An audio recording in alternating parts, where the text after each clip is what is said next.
take flight.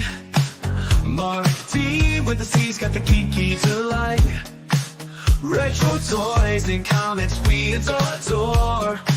TV and movies, let's explore. Sunday Night Geekery, it's the place to be. With Marc D with the C, let your nerd run free. Old school vibes and stories untold. Tune in, tune out, let the magic unfold.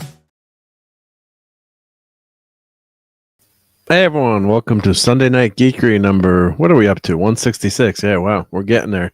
Just me right now, but I'm sure the rest of the gang will be popping in and want to say hi to everyone. But yeah, I hope everyone's not too tired tonight because we lost an hour today, except for you smart people in Arizona that don't have daylight savings time. You don't spring forward or back. So kudos to Arizona. It's very smart not to have that. But of course, we always want to start off remembering our buddy Cloudburn Times.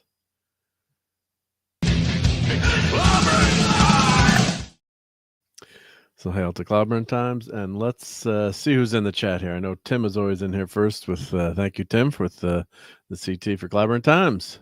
And Gap After Dark is here. Hey, Gap. And Brian Hepburn, great to see you. Okay, let's see. And Rob is here. Nerds. Get those nerds. All right, well, we got a request for nerds, so you know what that means. Cover your ears. This one's a little hot. This one, the audio is a little hot on this one. Get those nerds! Nerds! Nerds! What are we waiting for? Yep. Oh, that's a classic. Yep. And Rob is saying good evening to everyone. And Claude is in the house. Hey, Claude Salin, how's it going?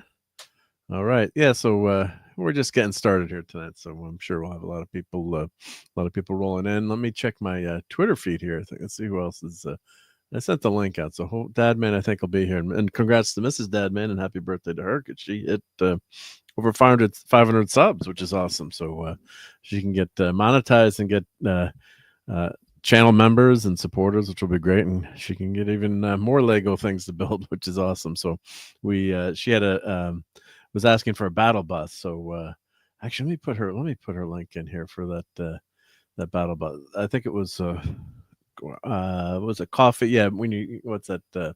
Buy me a cup of coffee. So let me put her link in because it's her birthday coming up. So it's Tuesday. So that'd be nice. Everyone, you don't have to, but if you wanted to chip in to the great Mrs. Dadman, she's super nice and good friend, and we all enjoy her stream. So let's see. Let me get her channel link in here because her link is much more important than Mr. Dadman. Just kidding, Dadman. So let's put her link into the chat here. Let me grab that. Hey, Holspec Linux Gaming. I saw you're playing some cool games earlier. Good stuff. Yep. All right, so let's find her coffee tab here. I think it's coffee. Let me grab that here. So it's under. Oh, it's crown. What the heck is that one called? Let me go to her link. Does she have a link tray? Let's see here.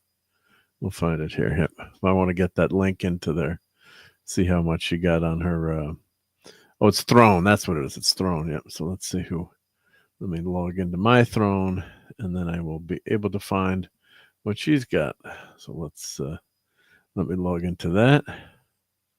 Yeah, it's just pretty cool. So if you're asking for something for your birthday, then people can give a gift towards, and you don't have to pay. Give the whole thing, which is nice too. So if you want to give $10 or $5 or something, and that can go towards that gift. So let me find. Where do I find Mrs. here? Let's see. Who am I? They always change. Why do engineers always have to change things? Let's see. Let's see if I do Mrs. Dadman. They always change things, right? Hey, Daniel Barry. Hey, Paulie's here. How's it going, Paulie? Mohammed C. Let me catch up here. I'm trying to find Mrs. Dadman's wish list on Throne here, so we can give her. Let's see, Mrs. Dadman walking 55. Yep.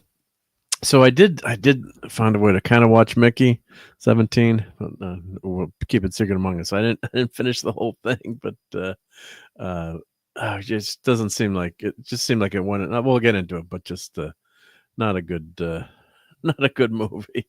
Just good potential there, good interesting sci-fi story, but just not something that I can see why it's not doing well at the box office, unfortunately. So not doing so well. Yep, because it just goes in silliness. But I'll pull it up in a second here. And JT Kirk is in the house. Hey, JT Kirk. Oh, let's see. It's JT help. Oh, thank you, JT. There we go. That's why I got these great mods and friends out there. So JT found it. I'm just still looking for the damn thing, and JT found it. There we go. So let's share the screen here, and let's see what she. Let's see. It's for her birthday. So if you click on that link, and let's see if she got her. Oh, that's called. Oh no, this is Throne. Oh, this is a Throne. We want to find Throne. Yep. Thank you. Yeah, we got to find her Throne. Her Throne list. Yep, that's what we want to find. So it's Throne. Maybe it's. Oh, maybe if I go in the feed here on Throne. Let's see. Explore. Oh, here we go. You know, why do they hide all these things? You're trying to find them. You know. Okay, here we go. So this is, and the coffee is good too. But here's. Yeah, Mickey 17 put me to sleep. Well, actually, I was cheating, Paulie. I was watching at 1.5 speed. Which I do that with movies sometimes. You can speed it up. So, I mean, the beginning was interesting. But yeah, we'll get into that. Let's because Paulie saw, which is great. So let me just share my screen here, and let's get that. Let's check out what the missus is going for here. Let's see if she made her battle bus. So this is cool. So you can ask for presents and gifts, and it's her birthday coming up. So she was trying to get the battle bus for Fortnite. Oh, it looks like maybe she got it. Because it's not off the wish list, so maybe everyone donated enough to get that for her, which would be pretty cool. So it was a Lego Fortnite battle bus. Yep, a computer building set. Yep, pretty cool. Yep. So let's see. Oh, does it show? Does it show if she got something? Let's see here. Gifters. And I was happy to donate. Oh, here we go. Battle bus. Here we go. Let's see if she got that. Got enough fun. Oh, come on, Listful reload. Well, it looks like she got enough to get that, which is awesome. So, but everyone check out the missus, and I think she's going to pop in tonight. Oh, she got the bus on Friday. She hit the target. Yeah. And Paulie says, "LOL, I was in the theater." Yeah, you feel our pain, Paulie. Yeah, you do the hard stuff for us. Yeah.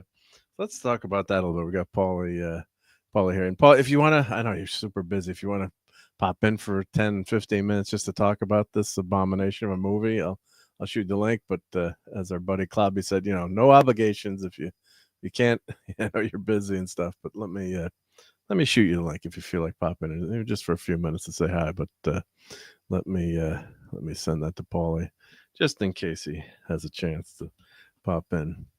But yeah, so the idea of it, it's that tired and true clone story, right? Where it's you've got multiples, and let's go to you got Robert Pattinson, Sparkly Batman.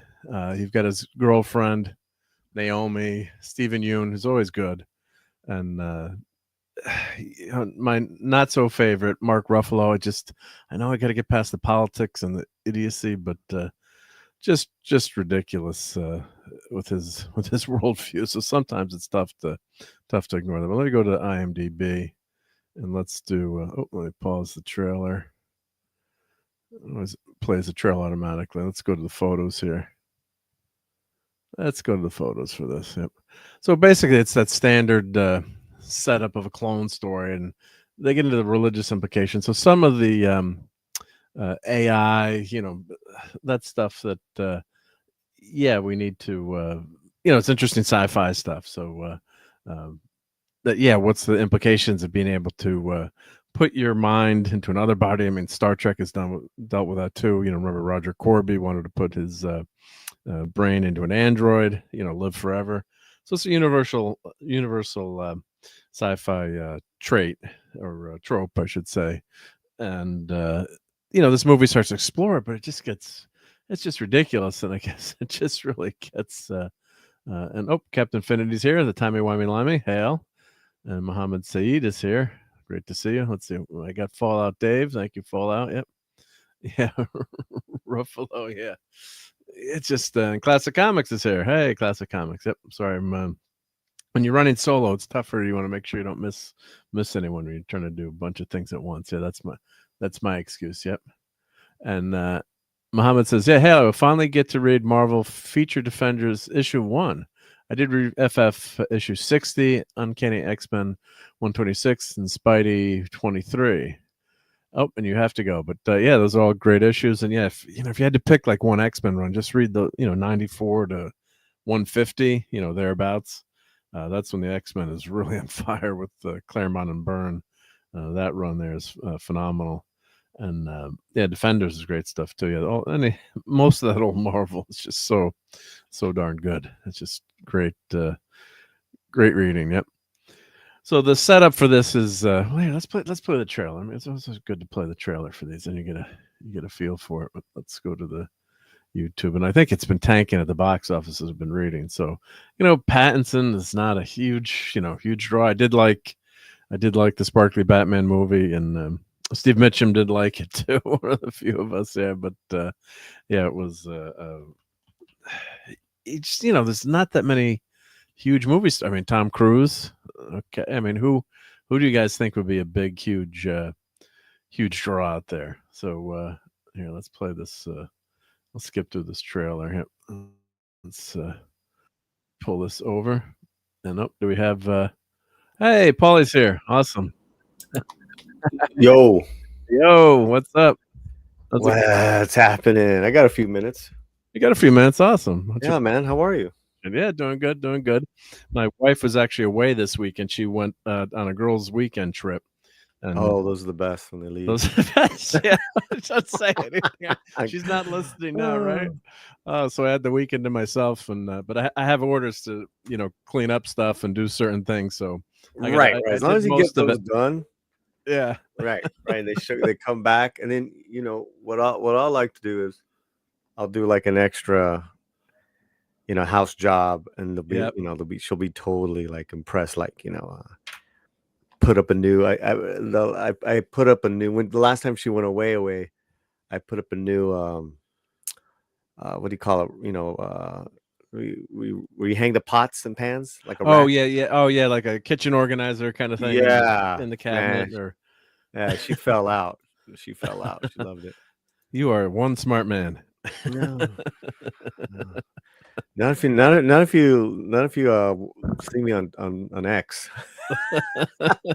So what's up, man? How you been? Yeah, doing good. Yeah, I didn't get a chance to connect with you last week. Always try to catch as many of your streams as I can. But yeah, doing good, and been extra busy at work, which that always happens. But yeah, I've been doing good, and yeah, I did get some stuff done this weekend, so I should be mostly okay. But what I did, when I organize my comics, I take all the short boxes out.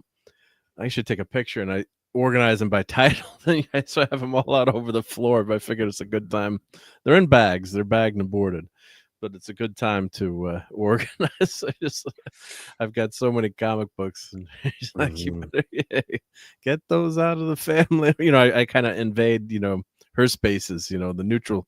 I cross the neutral zone with some of my stuff. Yeah. Sometimes it's like, yeah. I mean, it's like,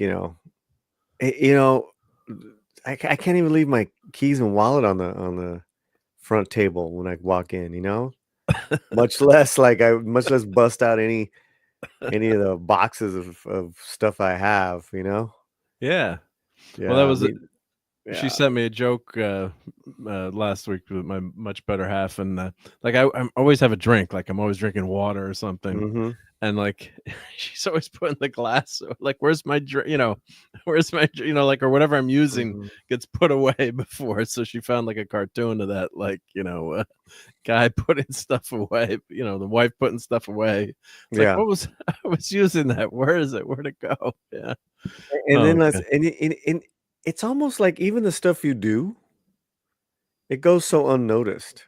Yeah, it's not even like, what's the point of even me pointing out that, hey, honey, I tightened all the nuts and the bolts to the one of the outside gates. Yep. Like it doesn't mean anything because it's like No. it, it, it, but that's just being men. It's just Yeah. we What got to you gotta keep. do is knock the gate down first. Yeah. And then put it Oh up. my god. Well, yeah, that's So what I good. did. I worked. I do electrical work, so I'd was in our first house. I remember I spent the weekend or took a day off, and I'd rewired everything. And I'm like, Mhm. oh, I finally finished that big project. She's like, well, what did you do? I can't see anything. I'm like, but the light switch goes. Like, you have no idea how much work, especially an Yeah. old house, to get the wires through and drill and No. try not to take the walls down and run to the hook it up to the the power. You got to run the fuses and Mhm. circuit breakers these days and hook it up in the main box and not electrocute yourself. And Did you go into the house? yeah, no, I go through well, we have basements here, so Oh, from the basement to the which makes it a little bit easier. But yeah, you yeah. still gotta have like a 4-foot drill, and you gotta try to drop a string and Yeah. especially working All that. alone, all that stuff. Yeah. Yeah. It's like, what'd you do? It doesn't look like you did anything. It's Well, like why is there still a little hole there? yeah. Well, I'm not done. That's the last part. I can patch that Yeah. up. Yeah. Yeah. I ran electricity out for her for the backyard, for the fairy lights. Nice. That's all they want. I want it to look pretty. Yep. Well, But you it's guys fun. always it's It's fine. fun. Then you feel accomplished too when you get something done too. That's what's nice. Yeah. Yeah. Yeah. Absolutely. Absolutely. See, like, okay. So yesterday, was girls' night here. I'm Yep. gone, man. I'm gone. I You're see gone. like You're out. yeah, I see 2.5 films, and unfortunately, the last one was Mickey 17.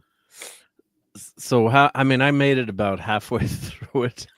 How bad it looked like, and then I skimmed. I mean, you probably wish you could Yeah. do it. It looked like it went into a ridiculous comedy realm. Like the first part's a Mhm. little bit more serious, Mhm. and It's kind of cool in that the first setup part. was cool. The premise was is it's interesting. I think it probably read really well, like as like the script, Yeah. or maybe even the pitch. That the Parasite director pitched Pattinson, so I was like, oh, it's a cool idea. And I Right. think Pattinson and Bond, they really swung for the fences. And I just don't think they were successful. Just didn't. Yeah. Just didn't land. Yeah. I didn't like the humor aspect of it. I mean, Mhm. part of it could be funny, but then they went into the love triangle. So what happens is you're Mhm. expendable, and he signs up. I guess he gets in trouble with the mafia or someone he gets in trouble with, and Mhm. he's got to he signs away his life to be like an expendable, I guess. So you're continuously killed and then reprinted, or if you die, you're reprinted. Yeah, So but the character's kind of a moron. He's yeah, not the smartest light bulb, yeah, right? So he didn't read the contract. yeah, Which is a little, so I actually think there was some good humor at the beginning. yeah. That was a fun. Yeah, when they're he's outside in Oh, space. like right there, they Yeah, chopped his face off. it's his arm. They're like, check your hand, and then he I flips. mean, there.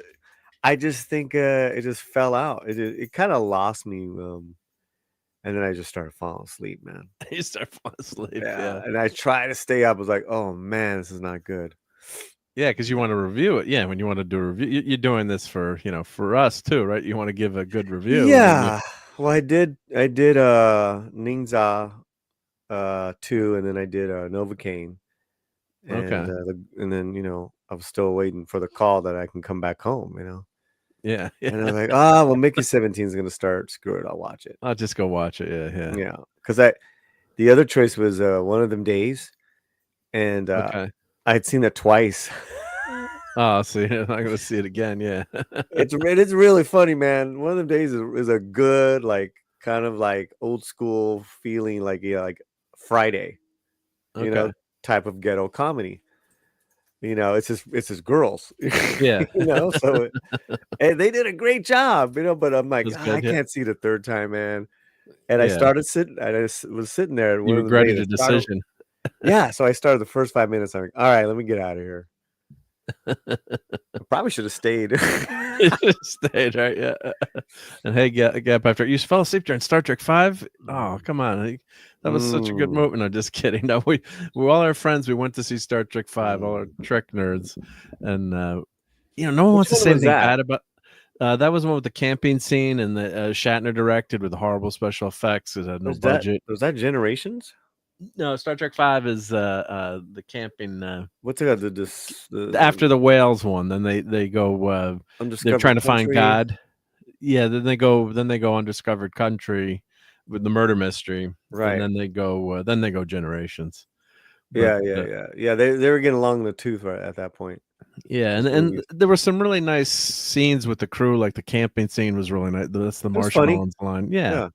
So the humanity is good there, but it's just yeah. I mean, that's like, that's like, Han, Luke, and Leia. It's always going to be good. Yeah, you got the gang together. Yeah, but we went to see it with all all the friend, and like no one wanted to say anything bad about it. But the time we all got home, like we'd carpool. I got home and like back to my place, to hang out, and like that really wasn't so good. And then we're like taking the movie apart, but it took a while before we, at first we're like, it was good. Well, yeah, that kind of that happened with me and Mike when we went to go see the last James Bond movie. Came out, it's like, wow, that was really good. Yeah, that was good. Then we were driving back to the house and like started picking it apart. I'm like, this is a terrible movie. Right? The worst James Bond movie ever. No Time to Die. Hey, Brogu, how's it going? Great to see you. Brogu. So like they put his memory into this brick and they make it look like a brick. It's like, how stupid is that? I mean, really? So I thought a lot of this was actually like a ripoff of Terry Gilliam in like Brazil. Oh, with the in terms of the humor, in terms of the, I think the humor, the inventive world, the kind of like old school and technology, and just the kind of the hyper reality kind of weird characters, which I like. I like that stuff. Yeah, that can be good. Yeah, if the story is good. Yeah, it just started falling flat. I think Mark Ruffalo was just terrible. Oh, he was horrible with the fake teeth and the swarmy. Do you think they're trying to make fun of the Orange Man or Musk in a way? Or I guess I shouldn't read everything into that, but I mean, I at that point, that's the point I started falling asleep. I was like, can someone just kill this guy?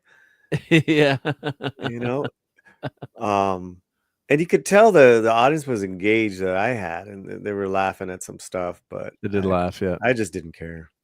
You didn't care, right? Yeah, you're not invested. The problem is you're not invested in the characters. Then, yeah, why do you care? Yeah, so they're like they're printing a new version of his body, and like it's funny for the first time, but it's just and then they, which the science is interesting. Like they've got to land on the planet. They've got. She was good. Yeah, she was good. I liked her. Yeah, she was good. She's very cute. Yep, and very good actress. Yeah, all the girls were very cute. Yeah. Well, I guess the idea is too. They're trying to take the best, best and the brightest and the best looking. But then there's also a lot of. There was in that dinner scene where they feed him the fake meat and he's puking. I guess they insinuated they didn't want any minorities on the planet, or that's when it took like a really dark turn in this character. You hate the character instead of just being. Oh, really? Yeah. Maybe you fell asleep for that part. Maybe you fell asleep. That's the thing, is that when I start falling asleep and I'm missing scenes, that's when I'm like, okay, I'm out of here. Yeah. So, but it's not that I was sleepy to begin with. Like, you had my attention. If you would have grabbed me, really grabbed me, I would have stayed. Yeah. Yeah. So they insinuated that dinner party. They invite him to dinner, and it turns out they want to test the meat on him. It's like they're advanced interstellar species. We're at this point. You mean to tell me they can't test meat? To know that the meat's not gonna kill anyone or hurt anything. So he doesn't die. He almost they're gonna shoot him, and the wife is like, "Don't destroy my Persian carpet." Shoot him. That was kind of funny because she was like rolling up the carpet. Yeah. No, I did remember that. Toni Collette. Yeah, I love her.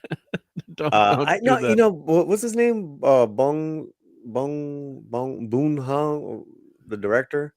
Yep, from he's got some good ideas, but it's just like, I don't know, man. Yeah, just the final execution didn't come together. Yeah, it didn't come together. Yep.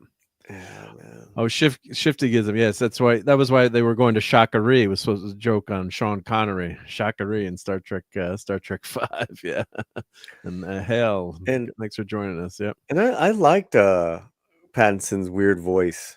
You know, I didn't mind it. Yeah, did they do that in post, or was that him acting? Or no, that's him acting. That was damn he good. has like a voice like this. Like you put it up in a little higher in your octave range, and it's like, yeah, what are you talking about, man? I thought that was pretty kind of good. cool. He Yeah. said that what was weird was that he said he copied it from Steve Buscemi. I'm like, in Fargo, and I remember Buscemi's Fargo performance. Interesting. Yeah, no, it's really. I mean, Pattinson is like Kristen Stewart. They really have been trying to shed that Twilight shit for years. It's not easy. Yeah. So I do appreciate him. He's swinging for the fences with his projects. Yeah. Mm-hmm. No, and as an actor too, like you want to try something different, and you get bored. If you get bored to be typecast too. So yeah, it was, and he's not playing like the macho. He's Batman. Well, he's not playing a pretty boy. Yeah. Because he was Sparkly Boy. Remember? Yep. And Pattinson,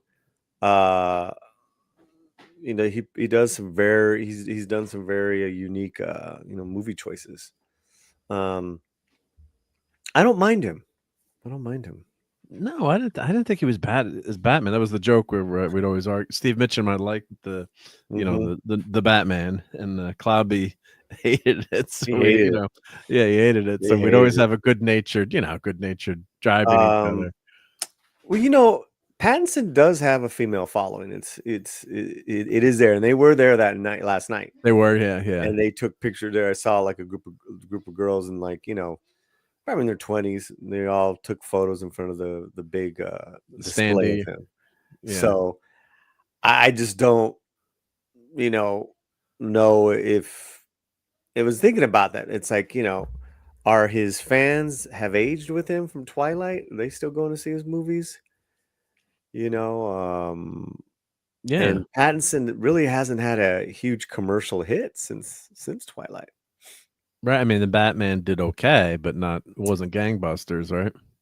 But it's the Batman. That's not. Yeah, it's not really him. Pattinson. Yeah. I mean, you got to be a horrible actor.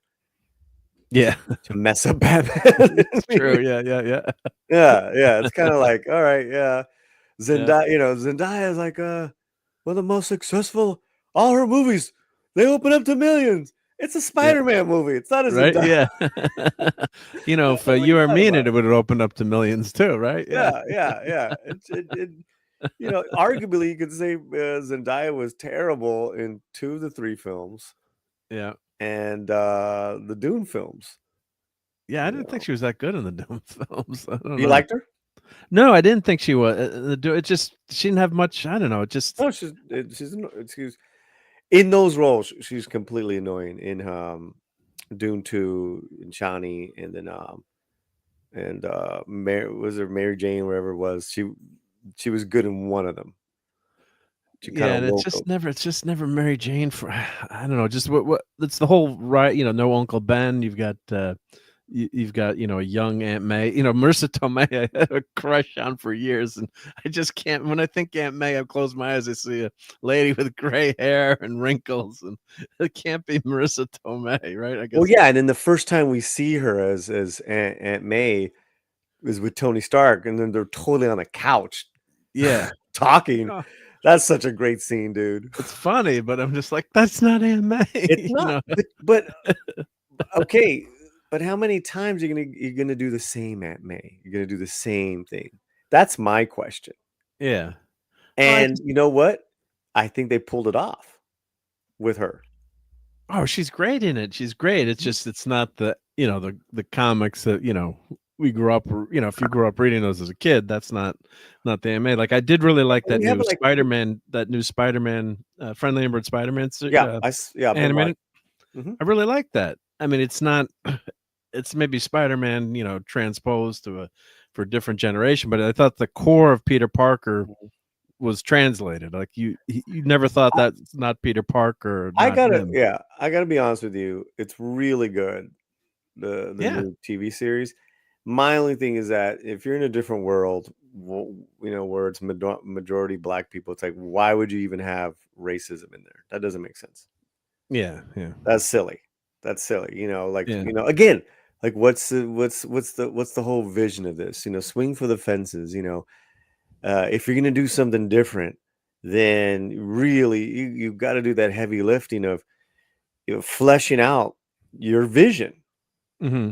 It can work, but it's very, what Hollywood does is, their batting average is terrible.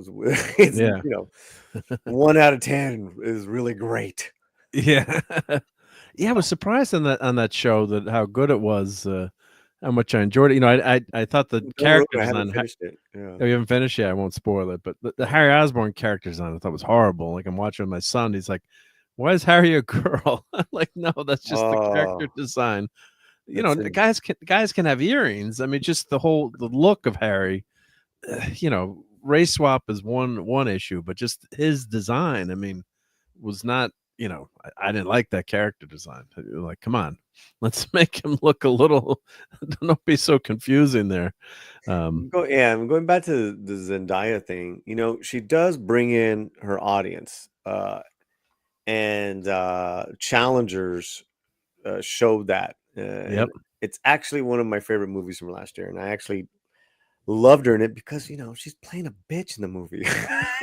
I never saw that one. Oh, that was actually pretty good. It's great. Yeah, man. That's a tennis movie where she blows out her movie. she Yeah. blows out her ACL, and I hated seeing that because I blew out my ACL and then my knee has been gone Did you? a while ago. But then now my knee has been bad for like the last month. I was trying to do some exercises and stuff, and I made it worse. So my wife is like, "Just go to the doctor." I'm like, "Oh, it'll be fine in 2 days." Now I gotta make an appointment because my knee's been like really bad. So I was just watching that scene and like, oh no, Yeah, in the trailer. yeah. But it's really funny. Isn't there like a love triangle or something going on? It's a love triangle that goes over decades. But that one scene is like kind of like the first night they met, but they it stops really fast. It's not what you think, and the way they advertised it was wasn't what the movie was like. Yeah. No, and it's actually a story of these three people like over 20 years, and I really got into it. Yeah. All right. Well, I'll have to watch it. Maybe we good. Is that a good date night movie with the missus? Probably, I guess. I think she'll like it. All right. Well, we're always looking for movies to watch, and then that kind of. What does she like? Well, she's a Netflix addict, so she'll watch, but she'll watch some action adventure. But she's into the rom-coms and the. But she does like Reacher and some that's where we can have some common ground or some of those spy Mission Impossible she'll watch. But I can we went to see the new Captain America movie because Harrison Ford is in it, and she's like, he doesn't have much game left. She loves Harrison Ford. I'm like, well, he is 82, God bless him. Hey, he looked great for 82. Yeah, I'm like, if I look half as good as that at 82. I mean, the fact that he took a shirt off at 82, it was like, yeah, God bless him. Yeah, but did she like it? No, we thought it was very middling. I didn't.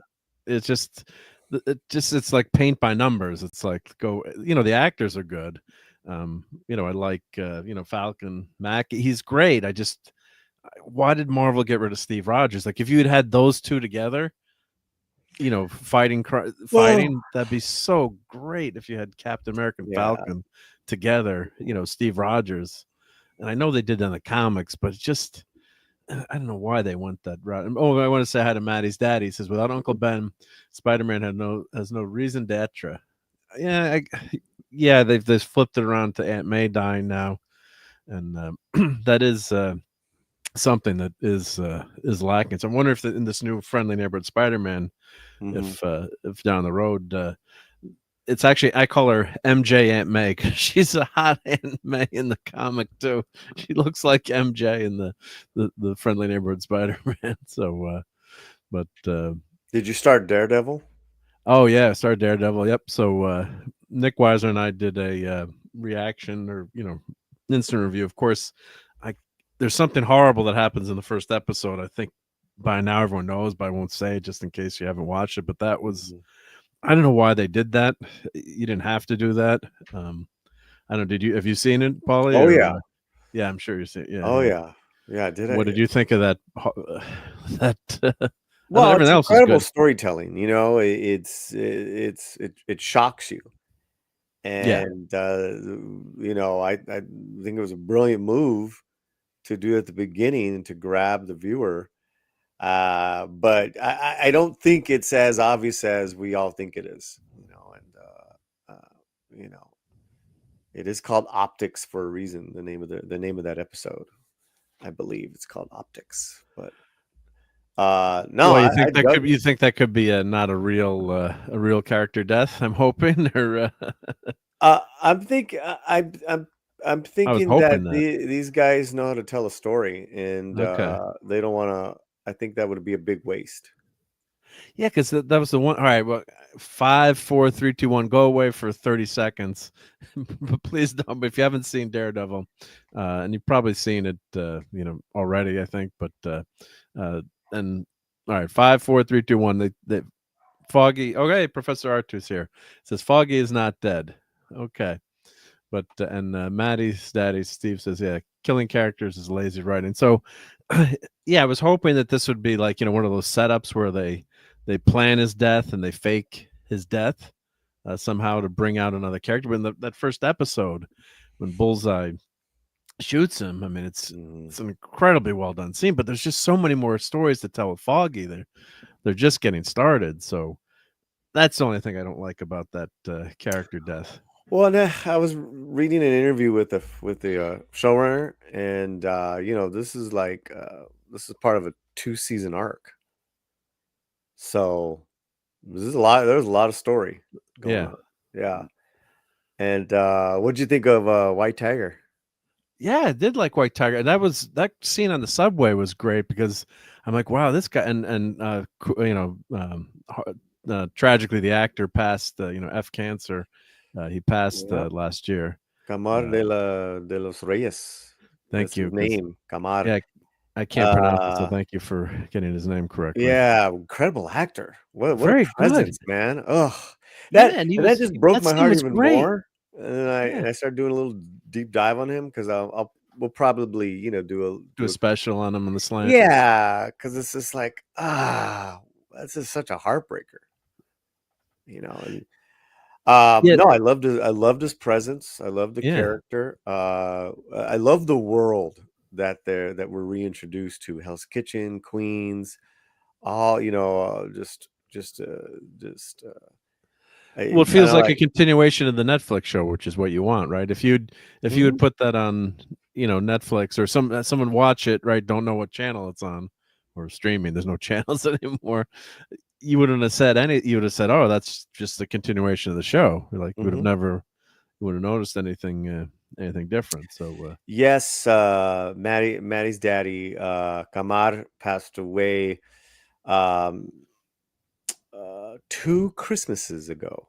He actually passed away on Christmas Eve, 23. Very sad. Very tragic. But he's been in a lot of stuff.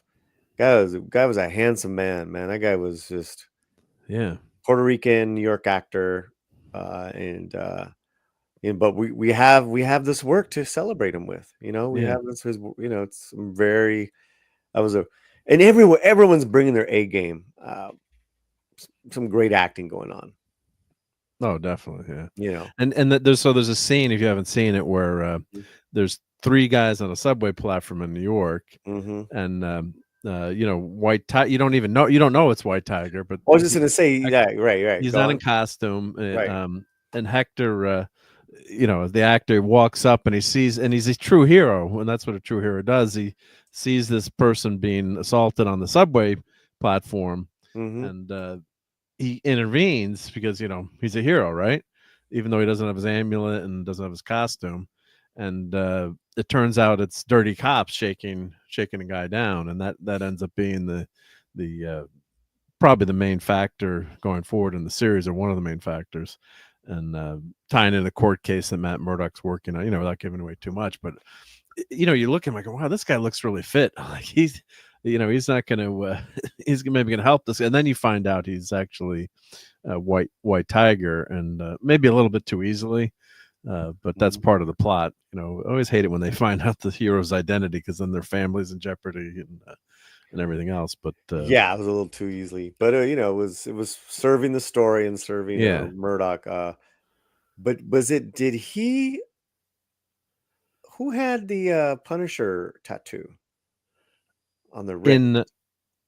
I didn't catch that in one of the characters. Oh, you didn't catch that? No, where was the Punisher tattoo? Oh yeah. Dude, I want to say it was White Tiger. Oh, he might have had a Punisher tattoo. Okay, yep. Like so there's a part where someone's fighting someone, and they push him up against a wall, and you see the wrist.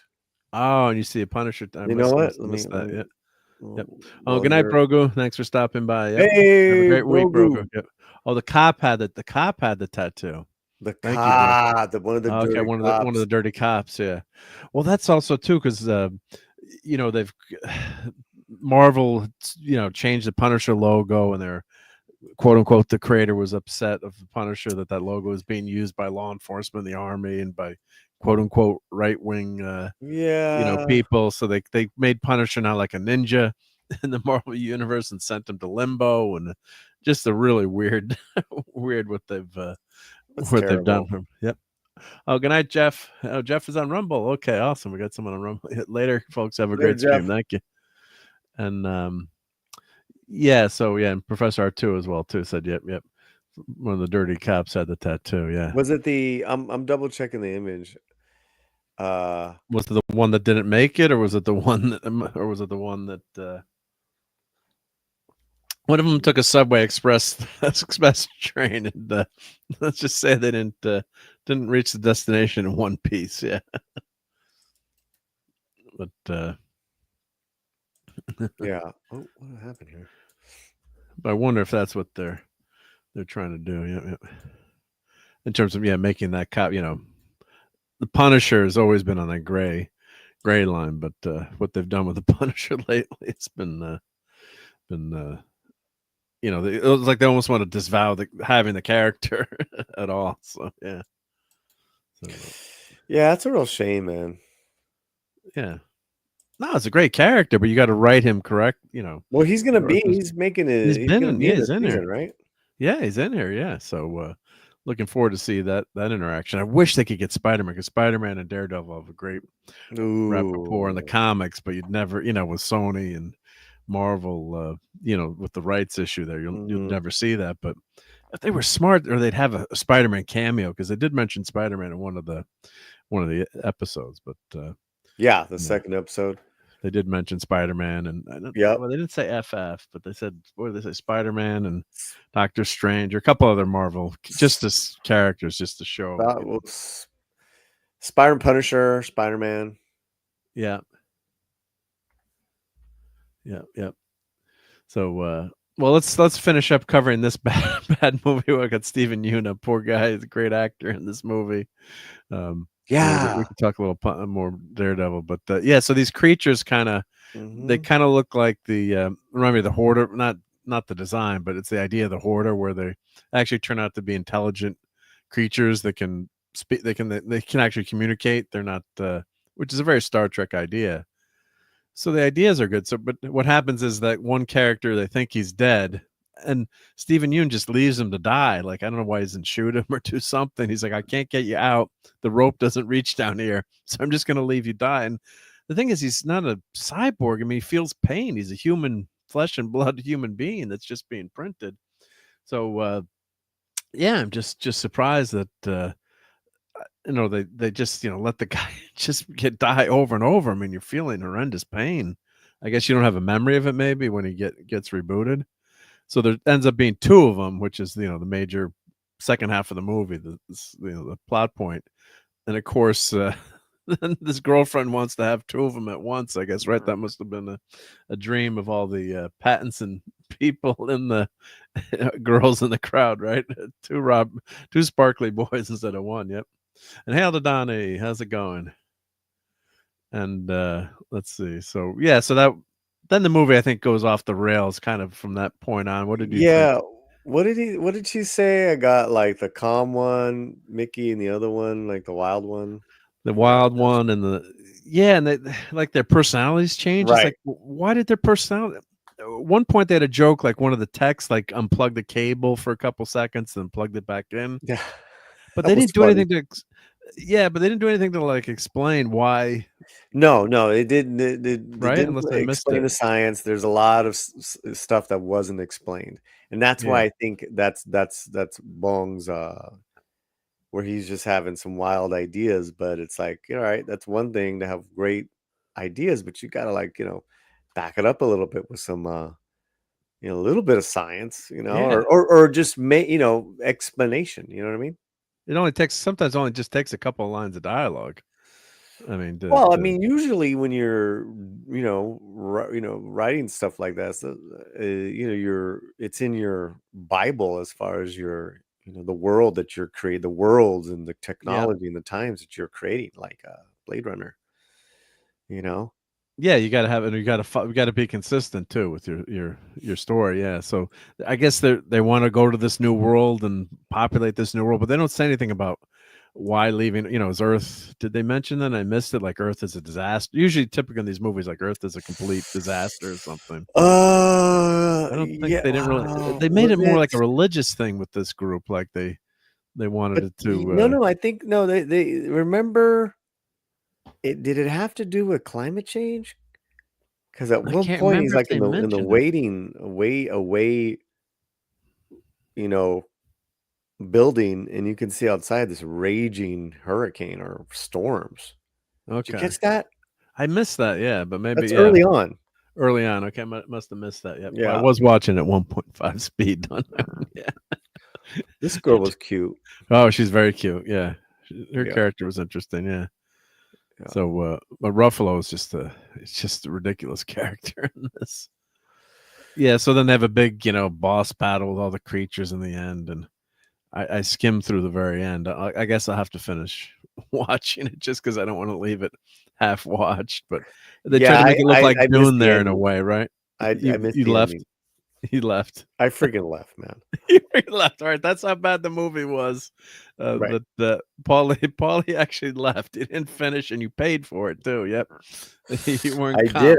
I used an AMC A-list ticket. Oh, you have that? You have the A-list? That's smart. I have the A-list, so yeah, because I do. I do the just the lower tier. You get the points for going to movies, but the A-list, yeah, if you're going to see a lot of movies, yeah, I mean, it pays off after 2 movies. Yeah, it's worth it. Yeah, and then also the the perks you get too. With I'm always offer to buy all the tickets for all our friends, so I get all the points, and we get a free popcorn or something. Yeah, yeah, man. Why not? It's like with anything, man. If you use it, then it's worth it. But yeah, I was done. What point did you leave? What point did you leave at? You remember? Dude, I can't even. I don't. The last things I remember was a weird dinner. I don't know. The dinner, right? I don't know if that was before or after this threesome. I don't know. That was this threesome, and then he went to the dinner, I think. Okay. And then some chick followed him home. Yeah, then the really cute chick walks in on the threesome, and then the girl. The last part I really watched is the girl's like, "Well, you can have 18, I'll take 17." Right, I saw that. Yeah, and then you're like, "I'm out of here, probably." Yeah. And so this actress, the black actress, she's in a new movie called The Woman in the Yard. It's like a horror film. Yeah, she was good. Yeah. No, good charisma. That's someone else. I'm thinking of someone else. That's someone else. Look it up. She was adorable. Yeah. Let's see if I got it. If I put this, usually they tell you when you get to the Bong Joon-ho. Yep. Steven Yeun looked like they made him gain weight for this role, or he looked good. He looked good. He looked healthy. You know, like he seems to be getting I don't know. He's older now. It looks good on him. What's this lady's name? Let's see. Is it Noemi Ackle? Oh, no, she's not in this picture. Let's see. Noemi Ackle. Aki, is that how you say her name? Yeah. No, she's in Blink twice. Okay. She was in Rise of Skywalker? What was she in Rise of Skywalker? Just a small she was the chick with the fro. Oh, yeah? Yeah. Huh. And we thought she was Lando's daughter. It was such a double. Yeah. Yeah. And this is the other girl that was she's very cute. And as well. Very, very cute. Yep. Good. Both of them had good screen presence. Yeah, they both did. It's just I mean, we've had so many of these sci-fi movies where it's with clones. So let's see here. I found this article on the New York Times. Here, let me pull this over. Bong. Yeah, so some of these other movies, Moon is real. Have you seen Moon with by David Bowie's son was the director? I never saw it. That's Sam. What? Sam. Yeah, Sam. What's his name? Oh, Sam Worthington. No. The funny Sam, the crazy Sam. Sam. Oh, I'm forgetting his name. God, Sam. Someone on the chat. Sam W. Very talented. Very talented. Yeah. The Island was one with clone. Yeah, movie with clones. Cloud Out Atlas. Yeah. Let's see. Do they mention Moon here? Let Me Go. Yeah, that was when. Great film. Yeah, great book. Organ Don't Hit. Have you ever seen that movie? I haven't seen this one. No, I don't think. I highly recommend. That's really good. James Garfield. Carey Mulligan's great. And Carey Mulligan. It's and I have the book here. I have a few of that writer's books. Really good. Yeah. It's pretty devastating. It's Ishiguro, Kazuo Ishiguro. Yeah.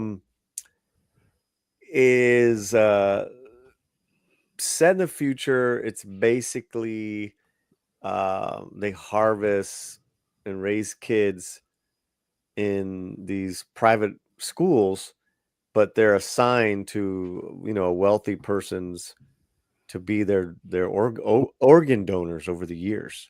God. So over the years, they just slowly take out certain organs, dude.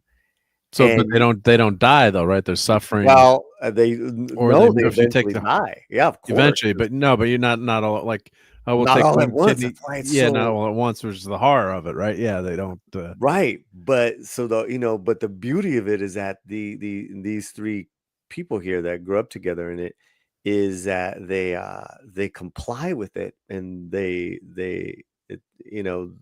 how they value their relationships and life. And you're just like, why don't you guys just go freaking run away? Run away. Yeah. Logan's Run time. Yeah. Yeah. Oh, it's really good, man. It's really, I highly recommend the book. And it's one of the better movie adaptations of a sci-fi. Wow. Mm-hmm. Let Me Go. 2000. Well, it's been out for a while. So yeah, but I'll put that on the list to watch. Like The Island, I didn't think was that good, but The Island is the same kind of, that idea. I know that they're bred as clones for, rich patrons, but then they die though. They don't have that. It's more of an escape film. This one sounds like you learn to grow with these characters, and they have a lot of history together. Yeah, it's completely different. What's very disturbing on Never Let Me Go is that it's pretty realistic. Like it's like it's character driven. Whereas The Island is pretty action, Logan Run actiony, kind of over the top. There's nothing over the top about Never Let Me Go at all. Yeah. And Us, Jordan Peele was all right. It's all right. Yeah, with clones. Yeah. And of course, if you're a comic book fan, the Spider-Man clone saga, stay away from that. Infinity Pool. What is that? Yeah, what's that one? Yeah. Oh, Drunk driving accident. Given a choice, you have the farmer's eldest son stab him to death, or the Mhm. boy can stab a clone double in his stead, one created by the government at the writer's expense. Wow. Mm. Wow. Clones exist long enough to get executed. True expendables. Wow. Mm. That's creepy. Yep. They Yeah. don't mention Moon, but yeah, Sam Rockwell. Thank you, chat. Sam Rockwell. Sam Rockwell. Yeah, Moon with what's David Bowie's son's name? Yeah, it's like Duncan Jones. Duncan Jones, I think. Yeah, Jones. yeah. Yeah. Moon movie. That one was really interesting too. Yeah. Oh yeah, I gotta check it out. Yeah. That's old now, right? That's old now. Yeah, yeah. So 2009. Yep. Mm, But that same. was that's the same idea where he doesn't know that he's a clone. The thing about Mickey 17, he knows he's a clone.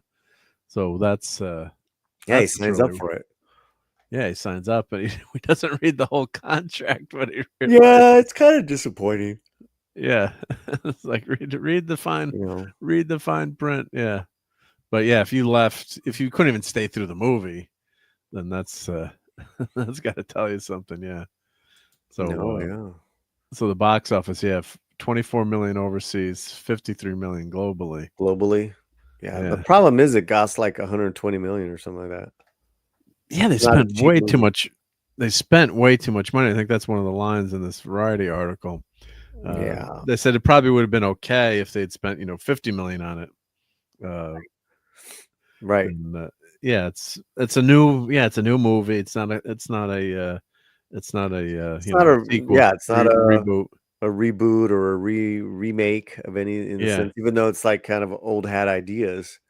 Yeah. It is an original, sci-fi take or whatever. But yeah, kudos to that. But yeah, they spent 120 million to make the movie. I didn't think it looked like $120 million movie. I mean, relative to, it didn't look bad, but I'm saying it didn't blow me away, and it probably could have saved money in some areas, in terms of some of the look like Godzilla. We always mention Godzilla -1. Look how good that looked for 20 million. So and then they spent well, look at Nora right now. It costs what, $6 million to make. It's made 50 million worldwide, and it's going to take off now too, probably in terms. No, it did this weekend. It was like 500%. It went up. That makes sense. Yeah. That's good. And I heard people, initially people were knocking the movie. The reviews I've watched on it have said, how actually it was a really good story, and it's, it's not just the sensational sex worker, No, I think it's okay. You think it's okay? I didn't think it was all that. I think it was. You didn't think it was good. It was good, but not. She's really good, but I thought there's some better performances. Now, did you watch Amelia Perez? I know you. Your name. Oh God, how bad was that? I mean, I saw a couple of like clips of them singing and certain things. Mm-hmm. And how?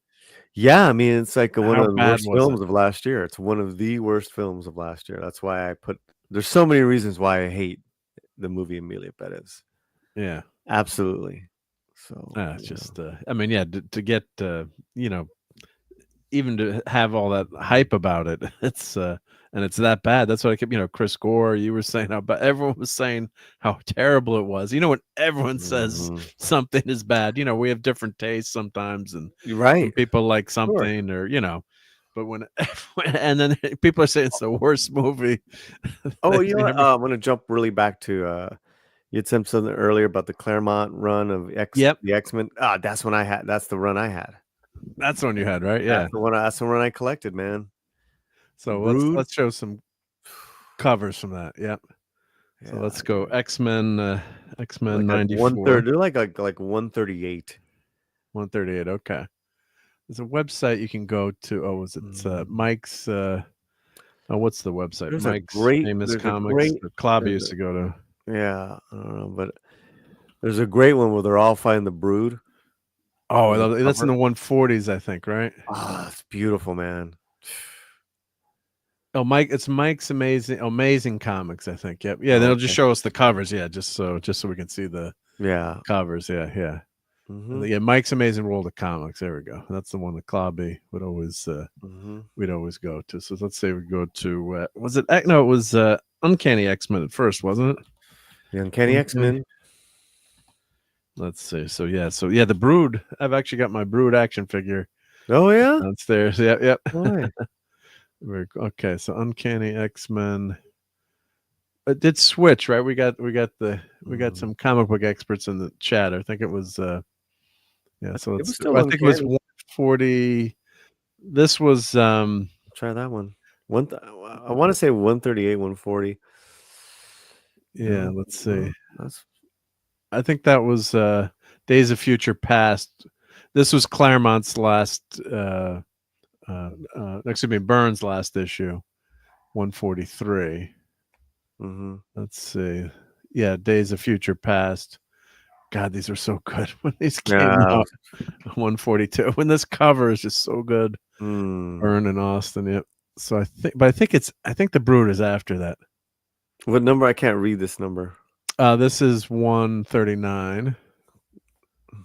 Yeah, that's the introduction of Kitty Pryde. Yeah, Kitty Pryde. Yeah, welcome to X-Men Kitty Pryde. Yep. I think she might have had a cameo. I can't remember. She might have had a cameo in this one. When they just like the last panel. Let's see here. Yep. Okay, let's go. I remember when he left for a minute. When he left, yeah. Oh, what a Phoenix mustache! Yeah, just so good. Just so amazing. 137. Yep.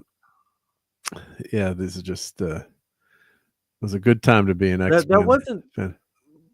But this was the Dark Phoenix. I mean, it Dark Phoenix. Yeah. She had already passed. No. No, that's when she. No, that's the original. That's the original death. So this is the Hellfire Club. Yeah. So that was that Phoenix saga. Now this issue, this is when Wolverine kicks ass in 133. This is when I think this is one of the most important issues of X-Men and Wolverine, because he goes into the Hellfire Club and just kills all these people on his own, and that's when he really broke out into being a really kick-ass character. I think the here, let's do comic books. I think it was in the 150s here with the Brood. Why did I think it was like 130? Maybe it's later, yeah. Yeah, I just I'm flipping quick because I'll recognize the cover once Storm. Yeah. Once I see it, yeah. Nope. I guess I got to go the other way. Yeah. Maybe it was even later. Let's see. As we get older, I mean, unless they're with me in my. Yeah, you can't. You're trying to remember, yeah. But those were. It was, here we go, because it's coming when he's with Corsair and the Starjammers. It's and this is where Claremont was so mad when they brought Jean Grey back. Yeah, he was at a con. I saw him last year, and he was. He's like, we wanted to keep her dead, like at least we got to keep her dead for a couple of years, Here we go. So 162. That's the Brood. Yeah, when Wolverine gets infected. Yep. Damn. Yep. Yeah, the Brood was right before Wolverine's wedding. Yep. Yeah, was that the separate Wolverine comic series? Yeah. So this came out. Yeah, the first miniseries. Yeah, the first miniseries I had. And I think so this was those Sienkiewicz. Yeah, here we go. These are creepy. Yeah, 163. There's the Brood there. I guess I was collecting all the way. Yeah, okay. So you did. I said 130. I think I started back collecting. That's what it was. Okay. But this is when I was getting them getting them every week. And this is Binary, who's in the Miss Marvel universe as a cap, as Miss Marvel. Cool costume. Yeah. Yep. And that's when Storm started turning into the Brood. It's like, no, you can't. And look how the women were still so sexy back then. Yeah, right. I mean, look what they did to Tomb Raider now and all the characters. It's this one's really good. Oh yeah, I remember that samurai one. Lilandra, yeah. Let's see, that's Lilandra, yeah. The death of Professor X dies many, many times. Yeah, but see, like they had these great runs, but the Brood saga. This is a great. Oh, I love that one. Like what was 1, 2, 3, 4, 5. There's another one though. 6 issues, yeah. But there's one coming up where they're all on there fighting. One of the covers, yep, later issue. Let's see. I love that, but I love that one of was that Archangel? That's Archangel, yep, yep. I love that one of Kitty. Yeah. Man. Okay. Callisto, yep. Listo. Her and the Morlocks, yep. But it was a great time to. Oh, and this is Rogue, yeah, Rogue joining the X-Men. Rogue. Yep, before she had her long hair. Yeah, there we go. Was the Wolverine's riding. Yep. That's nice. Yep. With so that Logan, yep. Yep. There we go. So Rogue and that was Wolverine. Yeah. Then they I think didn't they show that in Deadpool and Wolverine? Yeah, they did have the brown costume. Yeah, so that's kind of that was pretty dope. That was dope. Yeah. Mm-hmm. That was great. Yeah, and all the covers that they, the age of the one with all the skulls, the X, the the crucifix, not a crucifix, but Wolverine. Is that it? That's one where they're all fighting on the cover. My memory. Yeah. My 175 anniversary issue. Yep. Yeah. 176. Yep. No, there's some great. I remember that. Man. Yeah, it was good. Good. Sometimes you don't realize how good you got it, right? When, like, we were going to watch movies in the 80s, right? Oh yeah, and they changed. Remember, like, 80s punk Storm. Yeah, yep. There we go. 80s punk Storm. Yep. With that hair. Yep. And what was this guy? Caliban? No, what was his name? Oh, this guy, I can't remember who was this in this one. This is it was either one of the guys that would mind control you, I think. Yeah, it was hilarious, man. Yeah. So they did a lot of things in comics you couldn't do today too. Yeah, some of the storylines didn't work, but it's still cool. Yeah, Caliban. Yep, Caliban. See? Yeah, our memories aren't so bad sometimes. Right. Shifty. I was there. Mutant Tracker. Yeah. Yep. Then Rogue. Rogue was a kick-ass character, but I don't like her hair there. I like it when she's got. Nah, she looked like shit there. Yeah. Yes. But these are all just. I think up to the 250s is where I stopped. I think by 200 I was out. You're out by 200. Yeah, I it was just. Yeah. Well, they got just so many crazy storylines and tangents. It became like such a soap opera, and you got I think at confused. that point and I was already checking out New Mutants. That was pretty decent. You have Deadpool's first appearance, or I don't remember. Yep. Well, my superpower is missing all the key issues, so I think I have every issue of New Mutants except that one, or like one or two. Yep. Wow. So yeah. So I was looking through, when that issue took off too, and I was looking like, oh, I got to have that, right? I'm like, oh no, crap. You're like 95, 96, 98, 99. No, definitely was not around for New Mutants 90. Yeah. Or was it X-Force? Well, the X-Force was no, wasn't a New Mutant. Oh, was he an X-Force or was it a New Mutant? No, I'm saying you had the New Mutants, and then you also had X-Force. Oh, you did have X-Force. Yeah. Right, X-Force was the new when they started expanding. Like, I remember talking to my friends, like, wow, they're gonna have even more X-Men. It's and now today it's just insanity in terms of how many titles you have to buy. Oh, there's Power Pack. Yep. 95. Let's see. We'll stop at 200. Let's see what 200, the last one. Yep. But these sites are so much fun to look at. Like what Clobby do, you'd like see all the titles on your birthday, like see what all the titles and like one of his friends was trying to collect all the titles that came out, but the older you are, the more I also at that time collected the moon, like a Moon Knight limited. Moon Knight. Yeah. Did I have Daredevil? I think I might have had a couple of them. So I didn't have subscriptions, but I would have back then. I would just, go to like, 7-Eleven or whatever you had. Yeah. Buy. So you always had gaps, and years later you'd go back and But I always said like I should have, bought all the old. I was buying Well, new that ones. was my I didn't problem. I buy the just old didn't hold ones. on to them. I didn't go back. I just didn't You hold didn't on. go back, yeah. It was like my 80s record collection. Ugh, All gone, sold, all or gone, man. And I had some nice vinyl. great vinyl. Yeah. That's when it's a shame. Yep. Oh yeah, Rogue and Wolverine fighting the Yakuza in Japan after X-Men got poisoned was so awesome. They pulled the scene when Wolverine heals Rogue in the first movie from that issue. Okay, when he gives her the powers, his healing factor. Yep. There's some great stuff. Yeah. Yep. And, there's number 200. Yep. What else are you talking about tonight?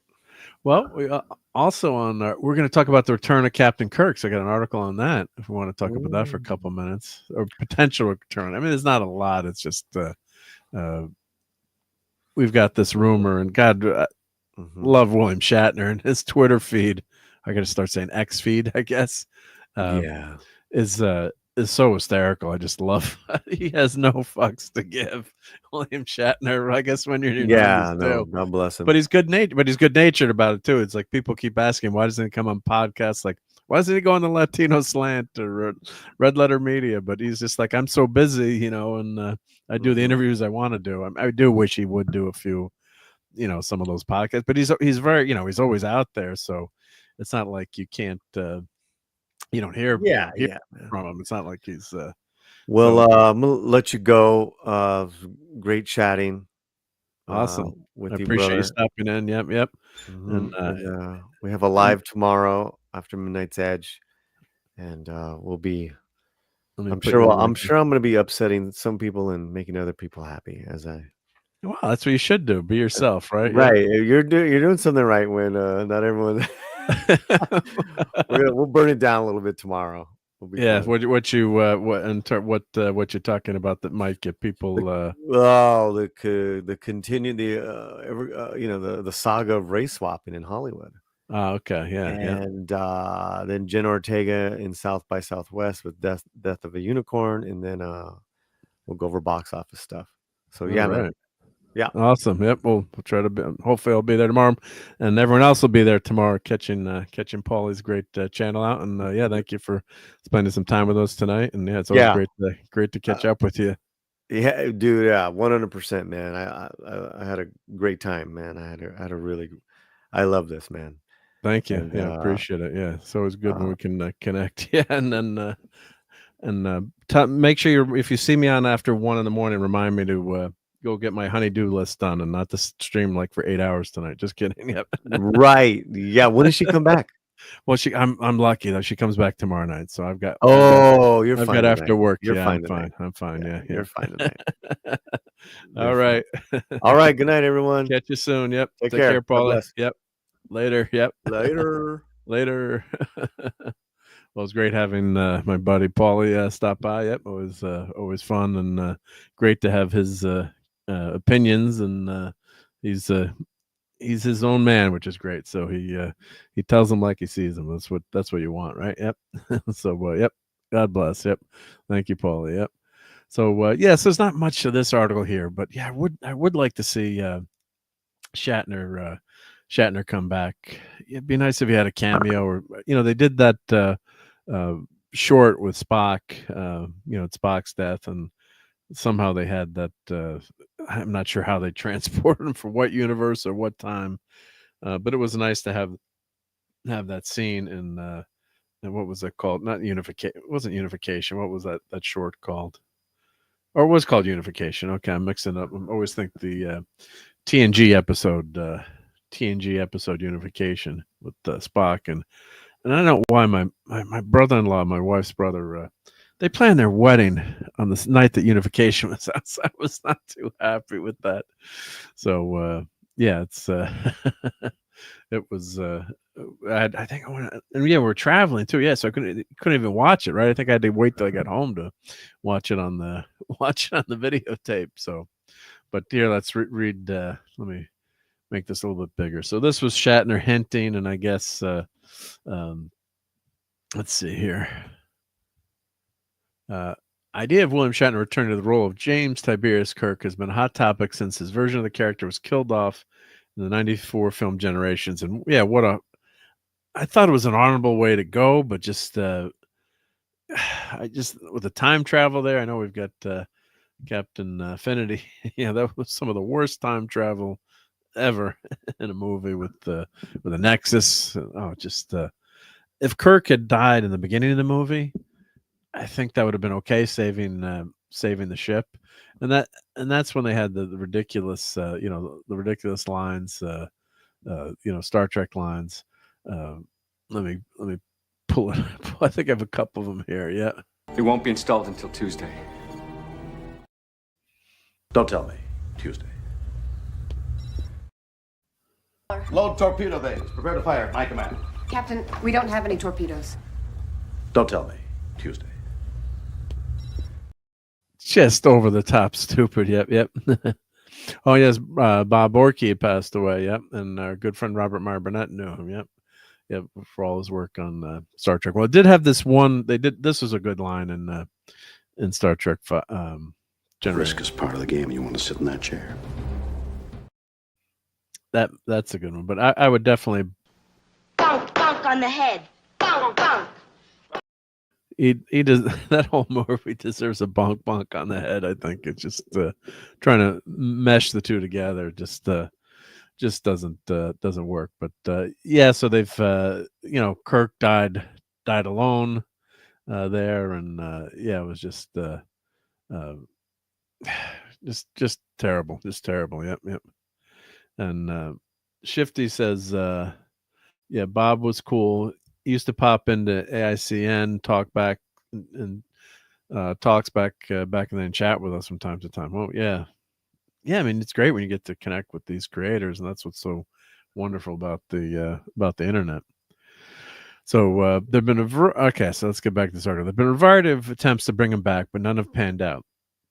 Even as he moved into his 90s, the actor has made it clear that if the stars were to align, he's ready to return to the final frontier. And just this week, he indicated there's been some discussion of that.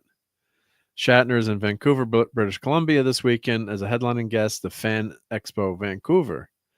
The direct staff member, Jennifer McDonough, reported from his panel that the 93-year-old actor, God bless him, 93, still that active, has been contacted by a writer on one of Paramount's currently in development Star Trek series. Shatner is quoted as saying, I should always say the great William Shatner, I have been asked to come back as Kirk so many times. If Kirk is going to come back, it has to mean something. It has to be the show. But I was so impressed by this writer, so I said, let's talk after I'm done in Vancouver. So I'm awaiting a pitch to make it the show. It should come out on Monday and Tuesday. I'm not sure about the grammar on that last sentence, but what show could fit? The key word in the report is series. So if that is accurate, we're talking Star Trek TV and Paramount Plus, and not one of the various feature projects in development at Paramount Pictures, and who knows if we've ever seen any of those. As of now, Strange New Worlds and Starfleet Academy only active series. Yes, because Disgracery is gone, and Section 31 became just a movie. Thank God, not a whole show. Yep. And yeah, I mean, yeah. What if they had him as a hologram? Like, why would he? How would they figure out bringing him back? You just wonder. Yep. And P. Hart is done too. Yep. The only show we know of in the early stages of development and not been greenlit yet is Justin Simeon and Tawny Newsom's Trek comedy show. What the heck is that? Which takes place in the early 25th century, and they're last seen in P. Hart season 3. But there could be other shows being developed that are still under wraps. What's this Trek show? Live action Trek series? But who would they be playing? What? I mean, she's funny in Lower Decks, but let's see here. Show will be set in the 25th century, last seen in P. Hard, Gleaming Resort. We do need a show about Risa. That's what I've been waiting for. My next Star Trek show. Yeah, workplace comedy in the style of The Office and Parks and Recreation. Goodness gracious, yeah. Something that's talk about something that's not needed. Yep. Let's see here. So set in the 23rd century before the original Star Trek Strange New Worlds has Kirk and Paul Wesley, but the show is also shown it's willing to do all sorts of funny timey-wimey things. So maybe young Kirk meets old Kirk in the Strange Nude Worms season 4. Oh no. So Shatner with Paul Wesley trying to play Kirk. Dean Jeanette, Sam Kirk, who was never on the Enterprise at Star Trek Las Vegas 2023. Yep. So God, his performance is so great as Kirk. Yep. Shut up, Wesley. Yep. And Rob says, why can't Star Trek look like Star Trek? Yep, yep. And Donnie says, most fans of all generations from TOS to SNW, I strongly agree with fans of Legacy Trek from TOS to Enterprise of how disastrous the Section 31 movie. I think everyone is in agreement. Yeah, won't affect my love for the entire Star Trek universe. Yeah, we love Star Trek, and this is in Project Phoenix. I guess these at Kirk's body's at the Daystrom station, and Project Phoenix. Of course, the Phoenix dies and is reborn, and could they clone Kirk in Section 31 in the early 25th century? God, I hope not. I mean, but of course, the tech that you would have too, and that's like this Mikey 17, Mickey 17 movie. Yeah, you could just clone yourself over and over and over, and you're transferring your memories. So, where's the soul? What makes you human? So, would a clone be? It's a Frankenstein monster story all over again. But yeah, could you imagine that? If they brought Kirk back, what people would say. But yeah, I mean, if you have, like they say here, an older and wiser Kirk could be a holographic training teaching simulation, or I mean, a de-aged Shatner to look more like, say, Kirk of the movie era could be on the table. So I think you're right, JT Kirk, where it could be probably Starfleet Academy would be the most logical, to use the word logical, thing that could happen. But yeah, so Shatner's been approached before. Yep, it was rumored that Roberto Orci, who just passed away, had a role from him in his unproduced third Kelvin film timeline. The scene was written for him, never officially pitched in Star Trek 2009, which you can read about here. But also discussions to bring Shatner back for Star Trek Enterprise. Yeah, that would have been cool. But the way they brought Scotty back was phenomenal, and that's one of the best episodes of TNG. Relics, of course, where Scotty, saves himself in the transport buffer, and that makes perfect sense, right? That you'd as a way that you could, quote unquote, time travel to the future without going into, suspended animation. So that made a lot of sense, and it was nice to see Scotty having that nice ending and that nice ride off into the sunset. So Shatner's been softening the idea of returning to play Kirk, even without being specifically approached, as he told USA Today back in 2021. We've also seen him pontificate on the idea of returning in a de-aged form, first mentioning the idea back in 2018. Yep. And he recently gave his approval to use his likeness at various ages as Kirk for the Roddenberry Archives moving short film Unification. Now, of course, it's not Kirk acting, but the actor that Sam Witwer is how you say his name. God, he did a great job with his mannerisms, and they had that live in camera. They were, de-aging him and with some prosthetics, and just phenomenal. But of course, it's still not Shatner, but God, it looked like him. Yep. So, and JT here says there was that really awkward plug for a spinoff of P Hard with Raffi of 7 and 9 and the rest of the women from that show during the finale of P Hard. Always a chance it's that. Well, I kind of hope not. And everyone was pushing for that, Star Trek Legacy or Legends, or what were they calling it? With the Picard's son, and just I know people did like that third season, but I think there was a lot wrong with it storytelling wise and logic of the story and the mechanics of the story. But people keep pushing for that show with Geordie's daughter. I wouldn't be against pushing the universe forward. Yeah, let's go forward and have something new. But just hopefully get better writing and go back to an anthology show. That would be great. But yeah, so this is Kirk with digital makeup and unification, and yeah, they did pull it off. Of course, there's no spoken lines there, right? So it's a little bit easier to do, but they did get the mannerisms correct. Yep. Hey, Joe Dog, thank you for stopping by. Hope you're doing good. Yep. Happy Sunday, and well, it's 11:30 right now, but it's actually 12:30. Yeah. Someone get rid of this daylight savings time. I guess standard time is probably the way to go. I keep hearing. So you have standard all the time. I don't know, is Arizona standard time or daylight savings time? But yeah, they don't flip. You know, you just pick a time and stick to it because God, everyone's tired and there's more. Unfortunately, they said there's more accidents. There's heart attack. You know, there's science behind it where it's you know, it's just an hour, but it messes up your whole body rhythm. So yep. And Donnie says Picard season 3 remains my number 3 streaming show of 2023 behind High School Musical the series. I don't mind member berries for both shows. You know, I did like the member berries. I did like seeing the NX-01 refit. Actually, I love that. You know, the member berries okay. I think actually my problem was with more of the plot and, you know, Beverly having a son and you know, Picard not knowing about it, and they kind of made it seem like the son was an accident. It's like, well, wait a minute. In that century, you're going to have control over pretty much everything in terms of, you know, health and medicine, and you know, it'd be like a switch you can flip, you know, in terms of you know, when you want to have a baby, probably, even if you did still have a baby that way. Yep. So.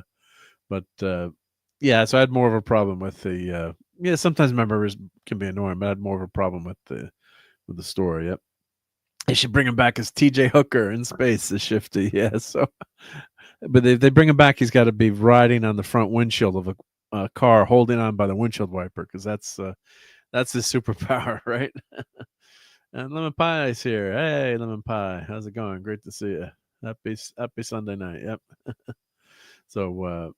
And Rob is recovering from dental surgery, and you, the worst. Hope you're feeling okay. Yep.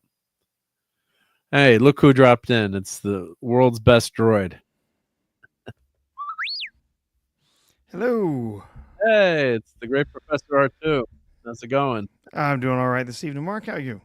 Oh, very good, very good. Yep, glad you stopped by. Thank you. If we get T.J. Hooker in space, I'm going to need Heather Locklear in space as well. Oh.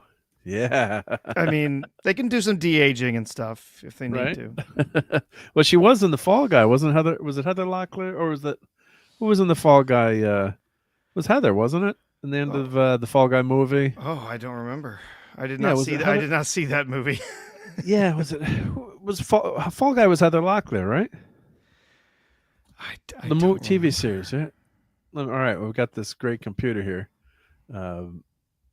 Fall Guy. Let's see. I think that was her, Heather Locklear. Yeah, it was Heather Locklear. Yeah. Okay. Sorry, Captain Kirk. I'm covering you up with Heather Locklear. You know what? I think Kirk's going to be fine, covered up with some lovely ladies. Yeah. I think he's going to be okay with that. She was on a lot of calendars and posters and. Oh, indeed, she was back then. Yeah. Do kids still buy those posters and put those up, or? I guess I don't know. Not really. I don't think so. Not like Farrah Fawcett. Yep. No. Hey, the dead man. Yeah, I mean, like you went in any teenage boy's room back in the '80s, and you know, you had Farrah up, you had Heather Locklear. Yeah, you had your Lamborghini, you know, poster. Yeah, Countach, the white Countach, yeah, the Countach, like the Miami Vice kind of look. Yep. Yep. And now, was Heather Locklear, she the one that got hit by a car crossing the street? Oh, gosh, I don't remember. I think that was her, right? Was that? I think that was her. Yep. Let's see. I think she was in a really bad car. If I'm mixing things up, let's see. Yeah. Well, of course, she was on TJ. Yeah, as you said, TJ Hooker and the Melrose Place. Yep. I might be thinking of I'm probably thinking of someone else. You know, it wasn't Locklear. It was other. I know. I do remember she's had some alcohol issues. Yeah, unfortunately. Yeah. So, yeah, she had some DUIs. Yep. So that's too bad, because she was considered like she was married to Richie Sambora, but she was considered like the show saver. Like she came on when she came on Melrose Place, the ratings went way up, and I think that's when her career had taken off. That's when the height of her popularity. I think that Melrose Place era, and I'm not sure why, but no telling why. No telling why. Yeah. It was Heather Thomas. Yeah, it was Fall Guy. Yeah. Why am I seeing? Yeah, Heather Thomas, and that was Heather Thomas. Thank you, Shifty. Yeah, my old dusty brain that's on time. Hey, you were change closer here. than I was. I couldn't remember. It was Heather Thomas. Like that was in the accent. Unless she appeared in one episode of the of why are they showing the Fall Guy here? The Strange Story of the Fall Guy's Forgotten TV predecessor. Let's see, what's this one? Yep, there was a show before that. The Fall Guy. Yeah, I don't know why. Yeah, so that's Heather Thomas. Yeah, and I think she got hit. Let's check, because make sure I get this right. But I think she was hit. I'm mixing up my gorgeous blonde women of the '80s. I guess. Don't blame me. Yeah. So let's see. Was she in that car accident yet? Or hit crossing the street or something? Oh yeah, she was struck by a car while crossing San Vicente Boulevard and sustained serious injuries to both her legs. Okay, yeah. So all right, my brain does somewhat work. I did remember that. Yep. Yeah. Oh, and she then was shown in an after credit scene in The Fall Guy. Yeah. Okay, yeah. She was an episode. Heather Locklear was an episode of The Fall Guy. Heather Thomas is the co-star. Yeah, thank you everyone for correcting me. I appreciate it. Yeah, I hate to get that stuff wrong. Yeah, but yeah, she was, and of course the great Marky Post was so gorgeous too. She was in the Fall Guy, and I remember they always had her kind of covered up, not showing off her figure, because you had Heather Thomas was supposed to be like the smoke show on the show. Yeah. And then she shows, that's, I guess that picture is safe. Yeah. And she shows up in the Fall Guy in one episode wearing a bikini. And you're like, whoa. I was like, whoa. She's gorgeous. Like, Heather Thomas was getting all the attention. Yeah. Like Marky Post with a name like Mark, she's pretty cute, right? Marky, yeah. And she tragically died 2021 of cancer too, so cancer again. We've been rewatching Night Court, the original Night Court. Oh, she's great on that too. Yeah. So let's see. Marky Post Fall Guy. Let's see if we can find that. So that could be one of, like, she shows up in the bikini. You're like, wowzers! Lee Majors is surrounded, right? Yep. Hey, Oliver Belmonte, how's it going? Yeah. Yeah. Hey, Phantom Outsider, how you doing? Phantom in the house. So you missed it when we were talking about X-Men Phantom, probably. Yeah, we needed a Phantom in the house. Yep. Yeah. She was a gorgeous lady. Yep. Really cute. Yep. So good stuff with the Fall Guy. And I was actually as much YouTube as I watch. I'm like, there's this great entertainment television on YouTube TV, and I just happen to find Quincy, or it's a channel playing Quincy, Sanford and Son, and Magnum PI, the original and only. And like, I was watching an episode of Quincy earlier, doing some work too, like cleaning and organizing my workshop and in the basement and painting something, just so if you miss a little bit, it's okay. But it just had Quincy MD. God, Jack Klugman is so great in that in that show. Yeah, just Quincy's just awesome old TV show. And Sanford and Son too. Oh my God, that show is that show, you can't stop. Now stop laughing. The dead man says he's got the Night Court theme in his head. Yeah, all you have to do is say the name, and then, yeah, it's immediate. It's going to be stuck in there for a few days. So sit in and get comfortable. And the other entertainment news that we had too was you guys were talking about this, I'm sure, on Price of Reason, but Oh yeah, you were. I think I was listening one night when we were talking about that. Yeah, but now it turns out that Barbara Broccoli, I almost can't blame her, but I wish. And of course, I'm not a fan of any of the other than Casino Royale. I didn't like any of the James Bond movies, and No Time to Die was or the last, not No Time to Die, the last. What was the last movie called? Well, I don't remember. We can't remember the name of it. I didn't. After I saw Quantum of Solace. That was dreadful. The next one was Skyfall. Skyfall, yeah. Okay, so I watched a good song. I watched like the first 20 minutes of Skyfall. I gave up. Never came back. Okay, yeah. I haven't watched any of the other ones after that.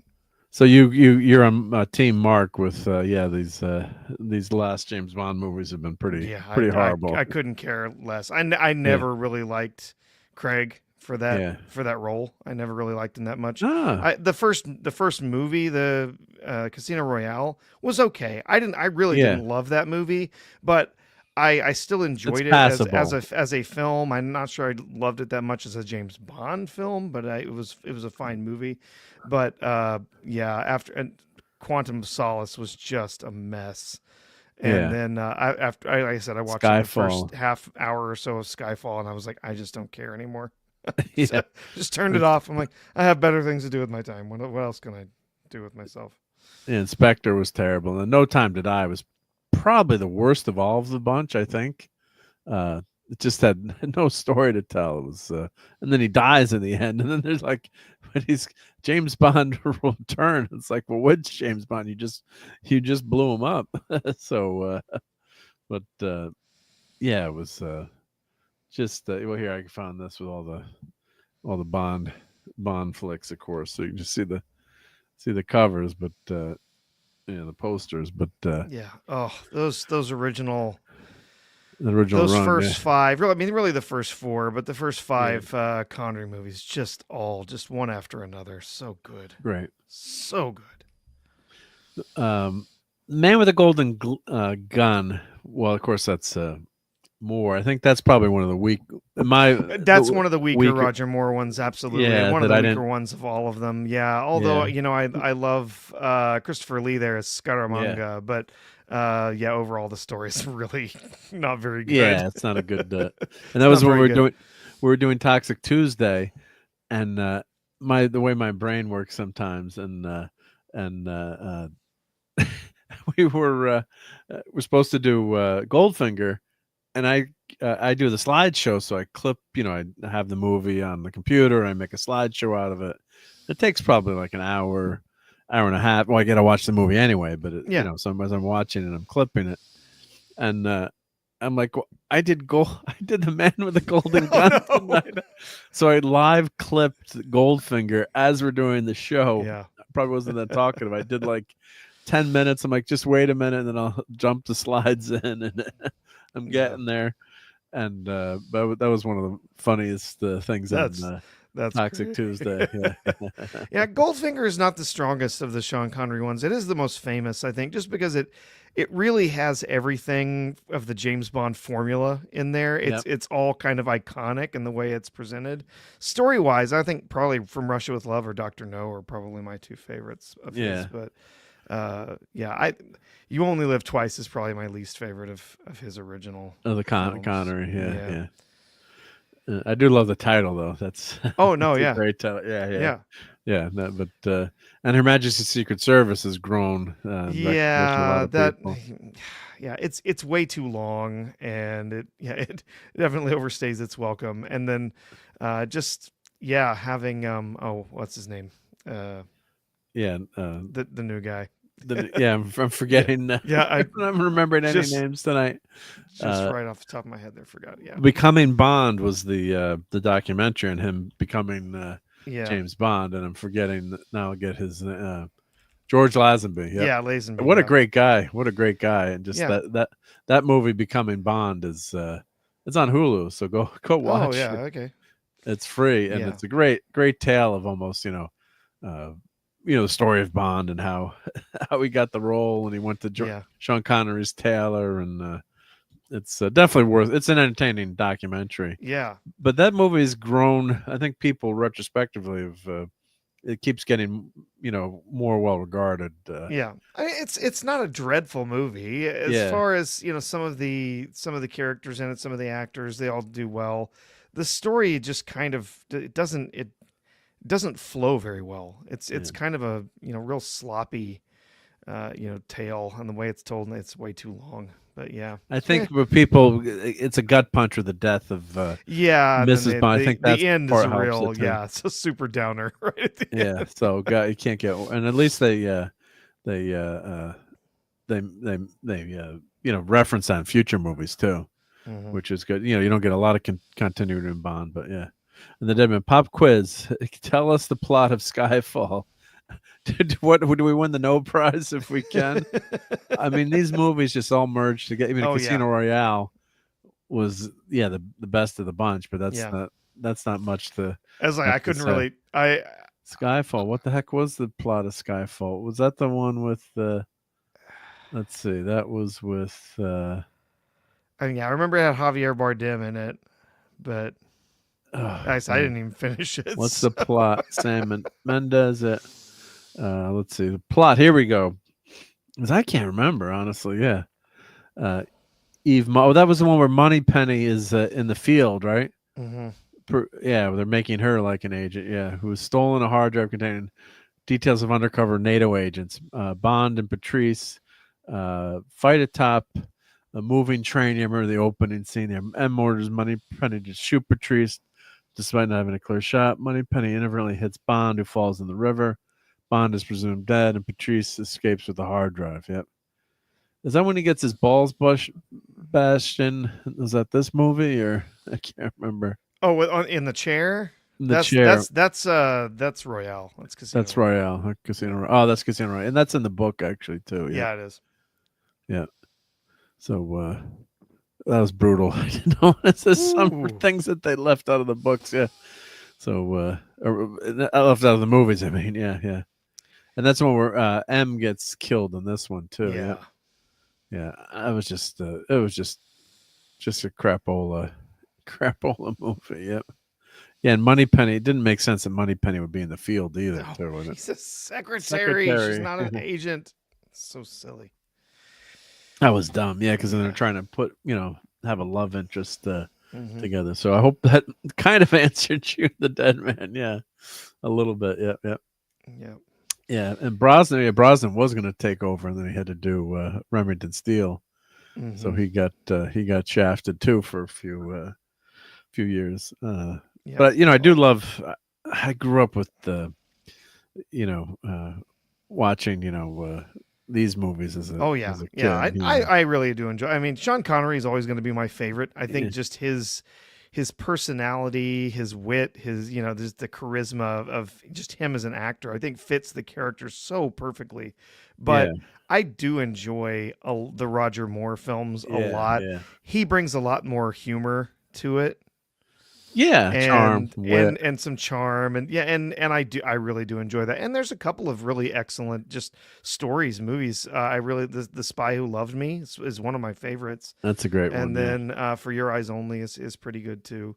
Moonraker's corny, but it's fun. Corny fun, yeah. Live and Let Die is pretty good. That's my my all-time favorite. Oh yeah, I love that. Yeah. Well, let me say goodnight to JT Kirk. So take care, JT Kirk. Have a good week, and let's catch up with you soon. Yep.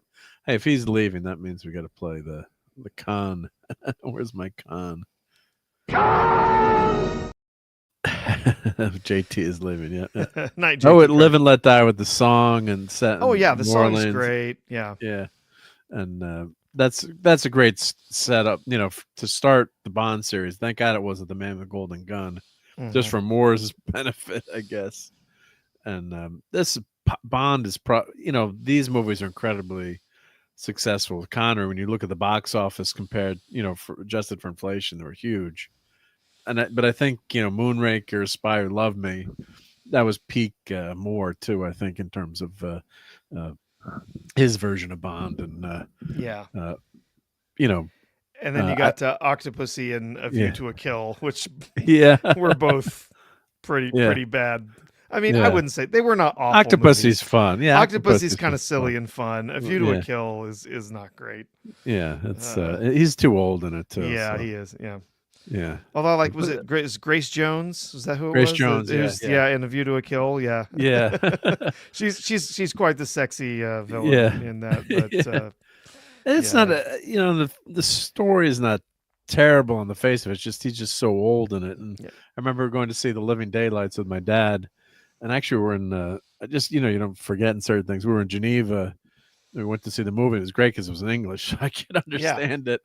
And I'm like, "What's with all the commercials?" He's like, "Yeah, well, in Europe they have now we have the commercials too, but for our movies. But back then there was like a half hour, like we have now." And then that opening scene and Timothy Dalton's running like, "Hey, Dad, look, Bond can run again." We're laughing, yeah. So it was. I did like those movies. I know Clobberin' Time's our buddy. Yeah, he really liked. He really loved the Timothy Dalton movies. I did like Living Daylights. I thought was better than License to Kill. Although the stuff with Felix Leiter, that was a good. And License to Kill, I think that was a good dynamic too. In turn between the characters. Yeah. So, man, Golden. What's considered the best Brosnan movie? Is it probably? I mean, I would have to say GoldenEye. Really, GoldenEye's probably. GoldenEye is a pretty good movie all the way around.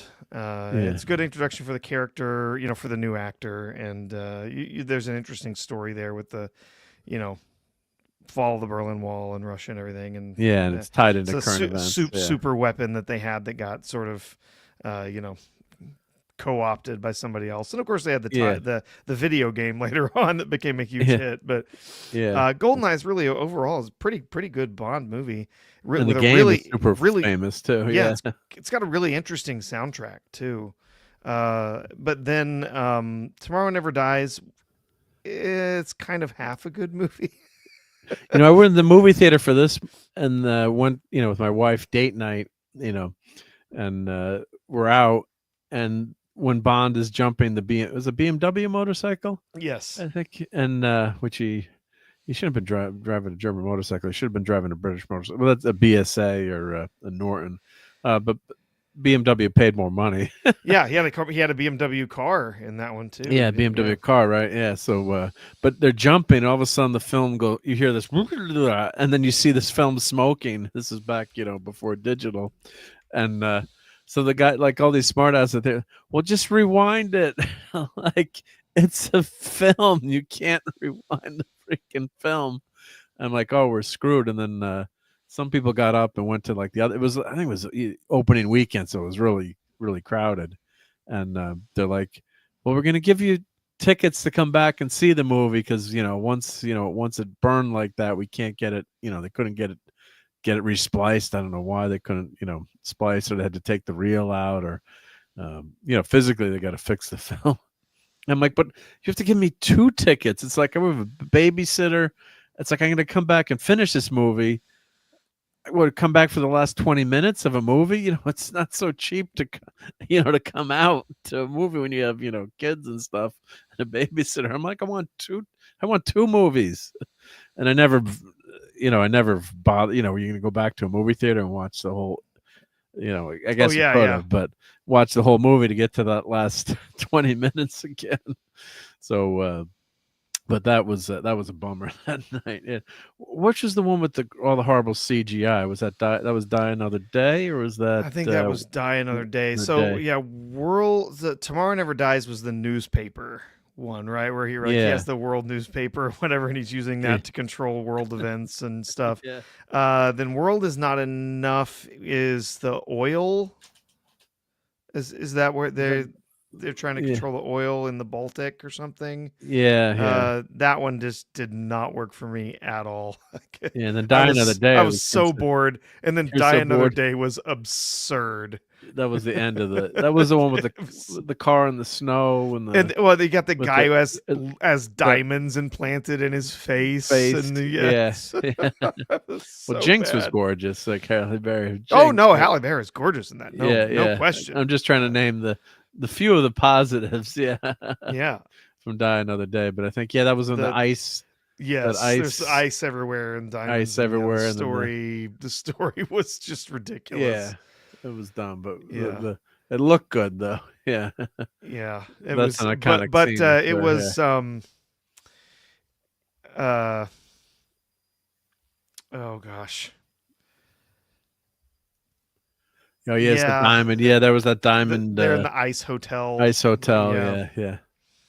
Yeah. Halle Berry. Yeah, I mean the setup and everything was, but they were so popular back then. Oh, The Dead Man. It's a quick question. Nobody knows the plot of Skyfall. Yeah, the movie was a disaster. But thank you, The Dead Man, for that $5 super chat. And your prize is a couple of good clips here. How about some good clips here? Why don't you just make 10 louder and make 10 be the top number and make that a little louder? These go to 11.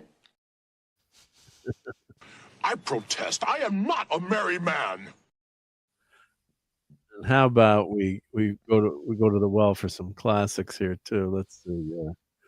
Well, let's see. I know what I'm looking for here if I can find this. Gordon's alive. Huge.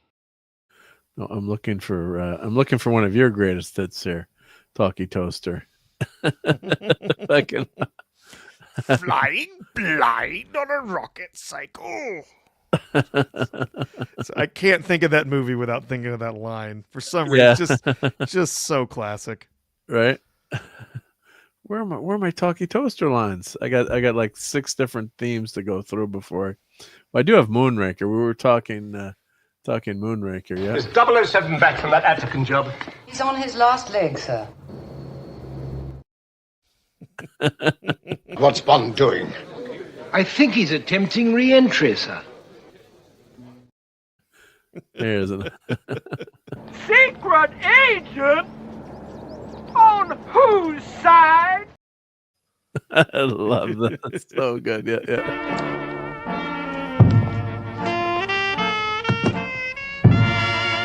This scene is just so inventive. The body's gone. Very good. It's very good. Very good. Yeah.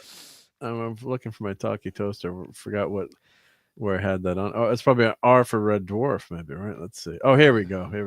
I toast. Therefore I am. Will you shut up? But thank you, The Dead Man. I think you got your money's worth there, hopefully. So you're a waffle man, are you? Yes. I will say, okay, I will give it its credit. The World Is Not Enough. That did give us the Christmas only comes once a year line at the very end, which was so groan-worthy and terrible, but at the same time, like, it's the best thing we got out of that whole movie. And I was reading in this article I had up before where I flipped over to this with all the posters. They forced, her to be Dr. Christmas Jones. I guess they wanted. Yes. They wanted her as Christmas, which is, all right, it's a stereotype. You can't be beautiful and be a scientist, but I don't know. It's a stereotype that usually plays out pretty well, right? I mean, it's horrible to say, but the geeks and the nerds usually aren't the best looking, and they're all the big scientists. I don't know why. It shouldn't be, right? You shouldn't be. Your intelligence shouldn't change based on your looks, but for some reason, it seems to work out that way. But just she doesn't come across as being a highly intelligent nuclear scientist. No. Right? Nuclear physicists. Yeah. Christmas Jones. Yeah. Christmas Jones. Yeah. Yeah. Somebody in the chat was asking about Bond girls. Who's that? Oliver Belmonte was asking about favorite Bond girls. Oh, favorite Bond girls. Oh, okay. Well, it's definitely not Jeff Bezos. Yeah. No, it's not. Just so is it Bond? I'll give you there's a bunch of questions in there, so I'll give you the Bond girl. I'm going to go with Ursula Andress, all the way back to the original Dr. No. Yeah. Just gorgeous. Well, good job picking someone who's Swiss. Yeah. Let's see. Yep. Yeah. There's Ursula and Andress. Yep. Yeah, and of course. modern, I think Halle Berry as Jinx was pretty. I mean, there's been some stunning girls, but that's an iconic scene which they copied then for Daniel Craig. Walking out of the water like that. They copy the Ursula Andress scene. They copy that for Austin Powers. Yeah. In the same bikini too. In the same bikini, right? Yeah. So, and then Jane Seymour and Live and Let Die. Oh yes, Jane Seymour. Domino. She's got a lot of sex appeal there. Pick. Yeah, she's gorgeous. Yeah, let's see. Is this? Let's see if they got all the pictures here. Yep. Let's see. And then of course you've got Pussy Galore, and Eva Green is gorgeous too. It's a modern. Yes, she's very pretty. Yep. But yeah, Ursula, I think she's up there. Yeah, Christmas Jones is cute, but just the character is so ridiculous that it doesn't. It just doesn't. It just doesn't work, right? It's just so good. Yeah. Yeah. Buford T. Justice. Yep. Redneck Sheriff was hilarious. I bet inspired Jackie Gleason. Yeah. Wouldn't surprise me. Yeah. But I think I have a couple more funny Bond clips here. Yeah. Let's see. We've done quite a few Bonds on Toxic Tuesday. Yep. But yeah, where is that one hiding? Let's see. I gotta get back and organize these, I guess. Put them in. Do I have them under J for James Bond, or do I have them under Bond? Yep. Oh, here we go. Sharks with frickin' laser beams attached to their heads. Not exactly Bond, but pretty much James Bond, right? Yeah. But yeah, it's just a shame what's happened to the Bond series. How it's gone off the rails. It is. Yeah, I think maybe it's just a series that's had its time. I just don't know that we're going to get any more good Bond. I don't know that there's anybody out there to write it. At least not anybody that's going to be hired by Amazon. Right? I mean, that's what we're all worried about. Yeah. Let's see. 10 best Bond girls who had. Let's see. Ranked. Let's see. Fashion moments ranked. Well, yeah, fashion is important too. Like, and everyone looked up to Bond, and it's really influenced the culture too. You have to say. So, of course, I can't get rid of this lower half, but they want me to sub. Okay, go away, Vogue. Sorry, but come on, Vogue. Yeah, come on. Let's show us the Bond girls for free. Yep. Well, she definitely had the look and A View to a Kill. Oh yeah, Jones. Yep. And actually, Dolph Lundgren was her name. It was that wasn't on the top. No, it was Mayday. Mayday. Yep. Famke Janssen is Xena on the top. Yep. Xenia on the top. Yep, yes. I liked her. Yep. Yes, Famke Janssen, definitely a lovely lady. Yeah, Jane Seymour, she's one of my favorites. Yep. And in DS9, they made Bashir, they made Dax a sexy scientist. Now she can pull off the smart scientist. Yeah, she's got the acting chops for that. Yep. I enjoy that episode. It's corny, but it's a good fun episode. Yeah, he's the whole idea. We're holodeck. Yeah. Oh, we're gonna store all of their patterns like in every computer system all through the ship. It's like, but wait, like if you just transport somebody, like what happens to their like? Yeah. Like that's gonna be held in the buffer too. That doesn't make any sense. Why would it take like the whole? Like, this is amazing. Yeah. You got to kind of hand wave that one away. Yep. Jill St. John, Dimes Are Forever. Yep. First American Bond girl. Yep.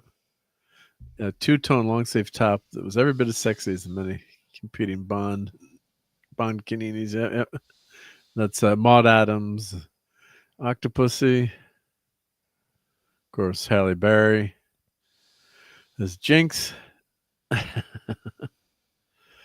And who we got? Diana Rigg, yeah. So gorgeous, Diana Rigg, yeah.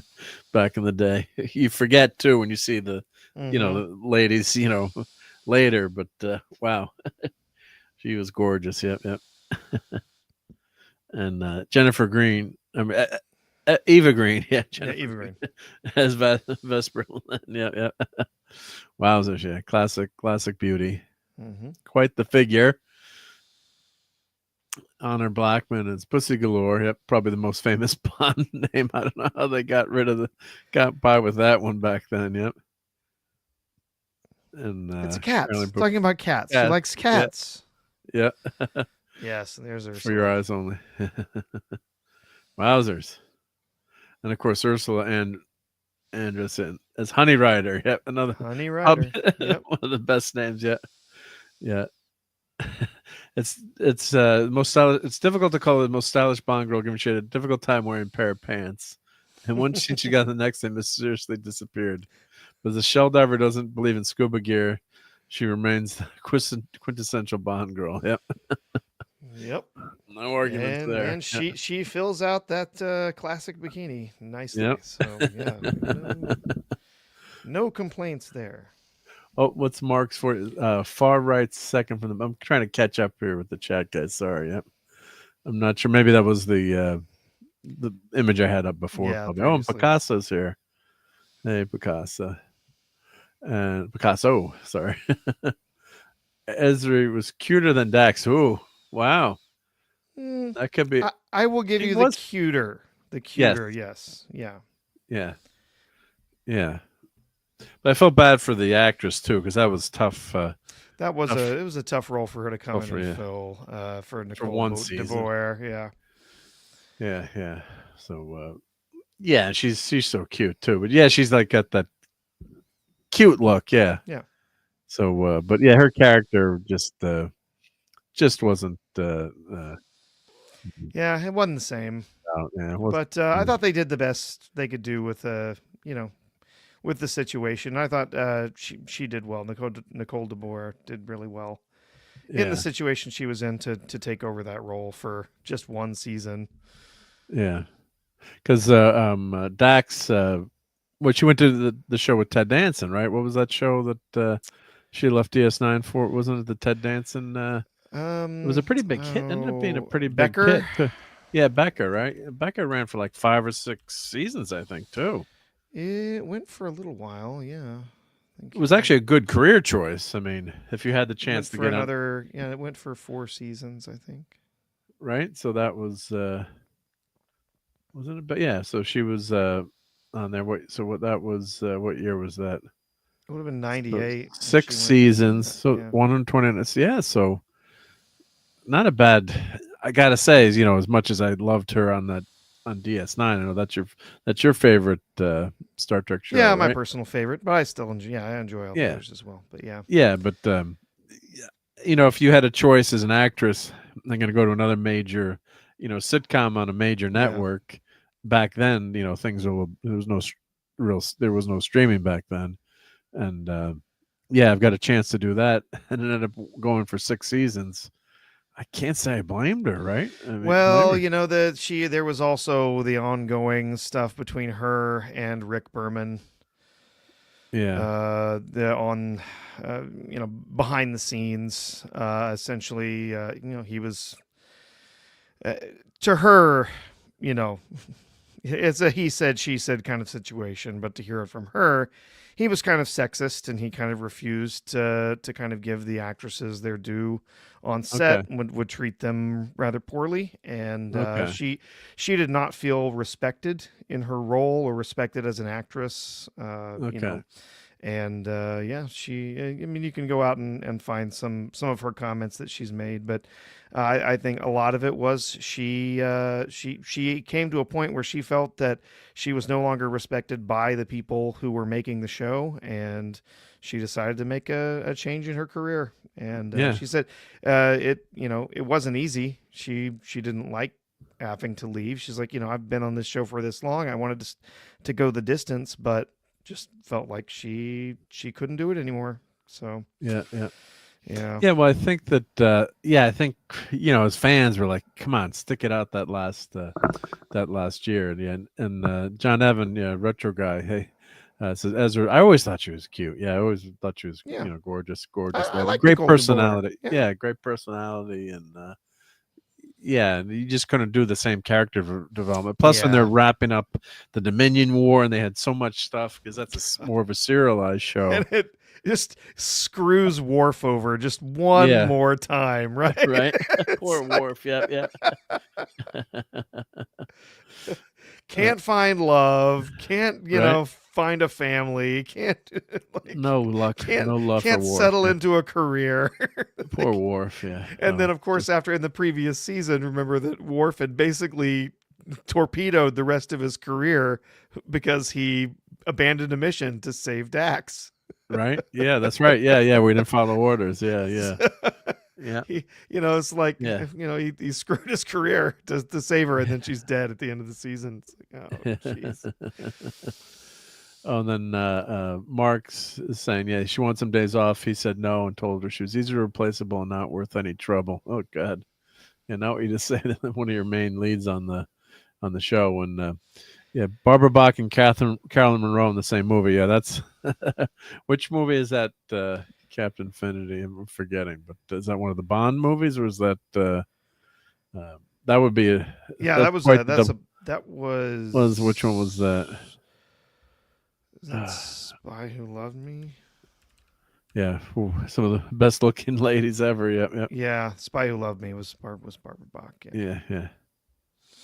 So, Terry Farrell was written out of DS9 after contract expired without renegotiation. Of course, they have the option to pick up. Yep. Then she got the role of Red. I think she had that opportunity. I'm trying to remember, but I think she had that opportunity for the role. So, the show's ending would be them going on their first date. Yep. But yeah, she's one of the most gorgeous ladies, actresses ever too. So, it was tough to see her leave that show. Yeah, but it was a good career choice, right? She's had quite a successful career. That's for sure. So, yeah. Oh, it's time. Cat. Yeah, Spire loved me. Yep. Thank you. Thank you. It's confirming. That's a good one, Professor. Yeah, that is a good one. Yep. Yeah, because they had the wedding, and then she dies after the wedding, and that whole build up. Oh. I mean, yeah, and then they couldn't just. I guess they could have sent her away, but you couldn't because she was tied to Worf, right, with being married. Mm-hmm. I mean, maybe they could have done it for just said, "Hey, she's got to go." I think Rick Berman wanted her killed off. He wanted her killed off, probably, right? That's just speculating. Yeah, speculation. But I think that he was quite angry at her not willing to simply settle for whatever contract she was offered, and kind of pushing a little too hard. And to hear her tell it during after her last shot when she was filming, Rick Berman came up and swiped her comm badge. Wow. Like took it from her to make sure she couldn't take it with her, and was not kind about her last day on set. So, I think there was a little bit of vengeance from him on that. Yeah, it's like give her a comm badge, right? I mean, come on, you're on the show for 6 years. I mean, you're supposed to become a family. Yep. And unfortunately, Terry Farrell, she did marry Adam Nimoy, but she did marry Adam Nimoy, but they were divorced. It didn't last. Yeah, it didn't last. Didn't last that long. That's why I was in the panel for the Orville, and they asked about Palicki's marriage to what's his name on Orville, Scott Grimes. Oh yeah. And the marriage had lasted a month, and everyone in the crowd kind of groaned because everyone, when you're there for a panel too, it's always an uber friendly group, and someone was like, no, don't ask that question. It's so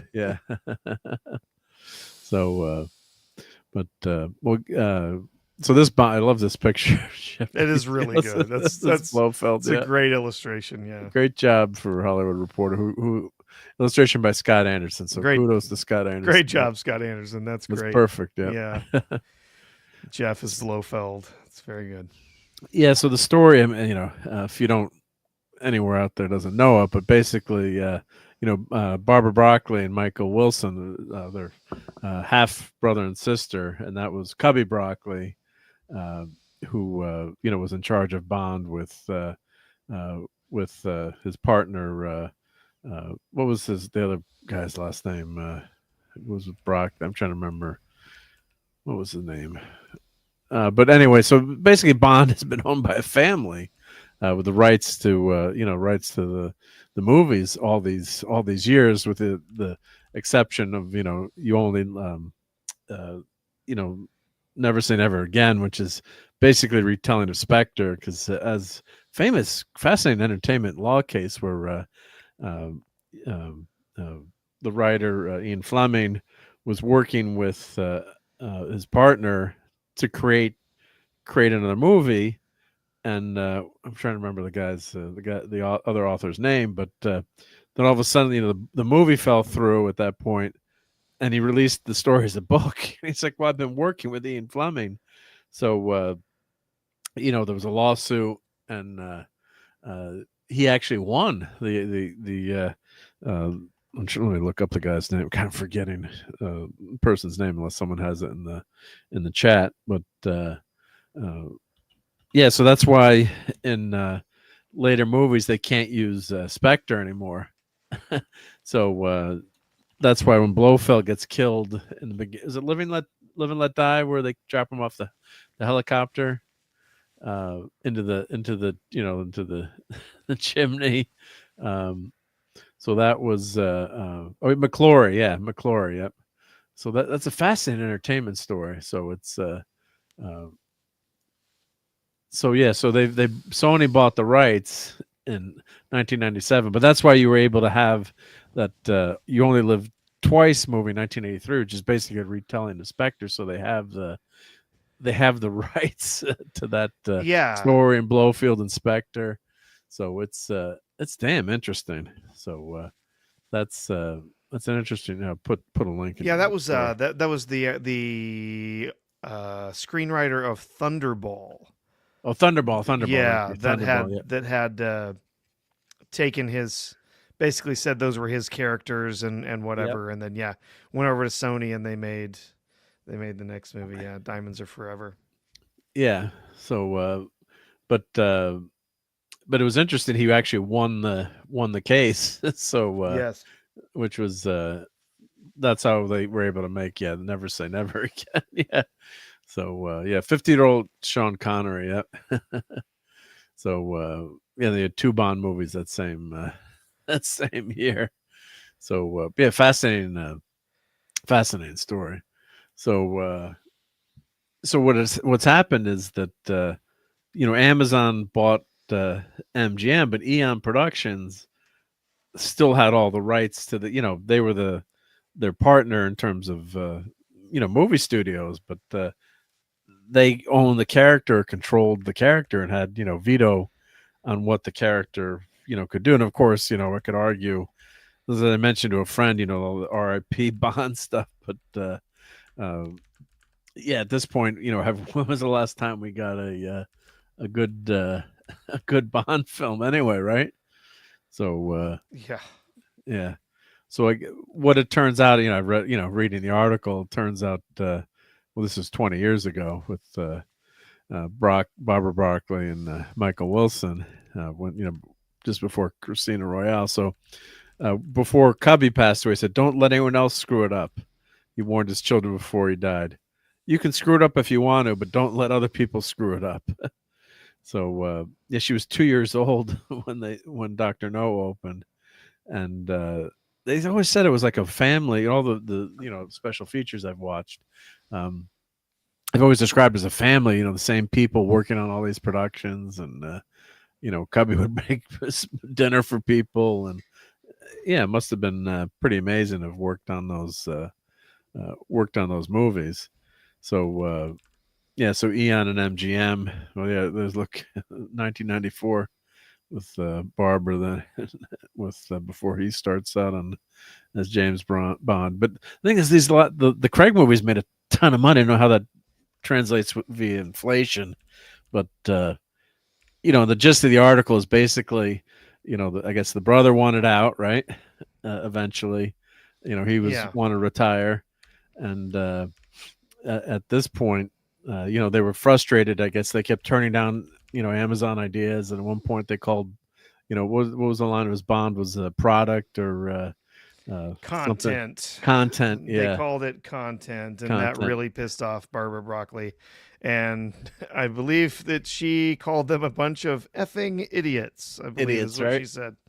Right. Yep.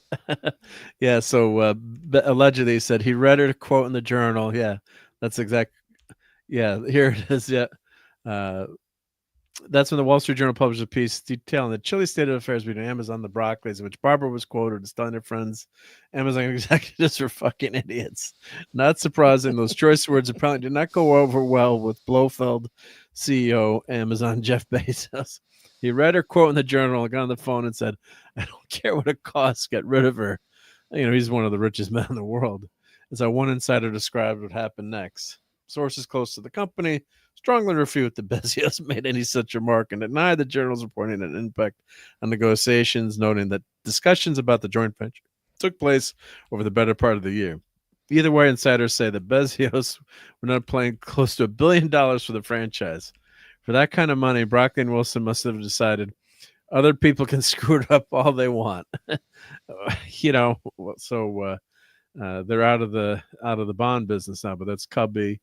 And Harry Salzman, that's what it was. Yeah, they were partners in making the Bond films all those years, and Barbara took over. Yep, and producer Kevin McClory and screenwriter Jack Winnington sued Fleming for plagiarism, and they won.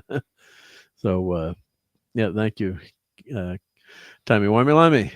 So, it's just. Just a shame, because we haven't had a good Bond film in quite a while anyway. But it was nice, at least when this family, you could argue, they really cared about it as a family, and wouldn't be so corporate. But now we're gonna, we probably will get Moneypenny, Secret Spy, and all kinds of crazy iterations of James Bond. Like a Moneypenny series, right?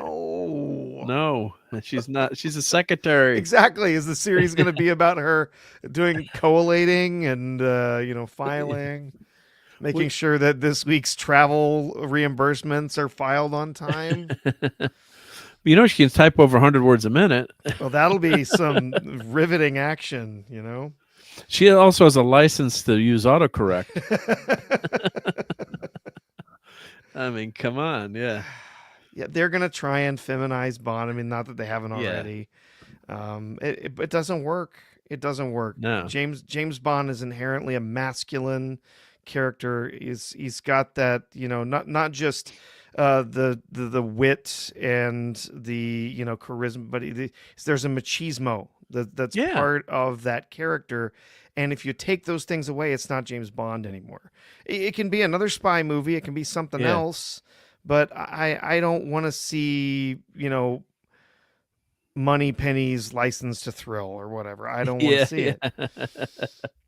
Yeah, I mean, Bourne Identity kind of screwed over the Bond movies in some ways too. I think with that take, which they're good movies in their own way, but it doesn't. They lack the charm of Bond. They're more like the Mission Impossible take. But it's.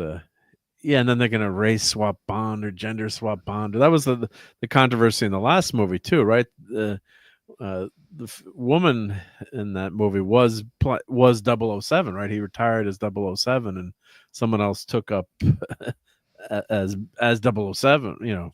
Had his call sign. So that was a big, and I think they were going to run with that too until they heard how mad the fans were. So, it's just been a shame. But they're saying here, this is a very well written article in the Hollywood Reporter. I'll put the link in the chat. But there's nobody at Amazon who understands James Bond the character the way Broccoli and Wilson do on a molecular level. So it's not just the martini and the gun and the gadgets. And of course they took out the gadgets. So it's just gonna be a mess, I'm sure. and of course they end up hopefully here in the article. If Amazon can do that and some other things like casting the right actor, finding the right director, and lending the right script, then maybe, just maybe, James Bond gets out of this alive. Well, chances of that, I don't know about that. It's gonna be a tough one to convince me that they could actually. Something tells me we're more likely to get LGBTQ branch series or something. I don't know. Yeah. But so you're telling me More like 1 out of a million. So you're telling me there's a chance? Yeah! right? yeah. So I love Bond. I think I personally just feel like it's a thing that's had its time. I just don't know that they can do it anymore. Really don't.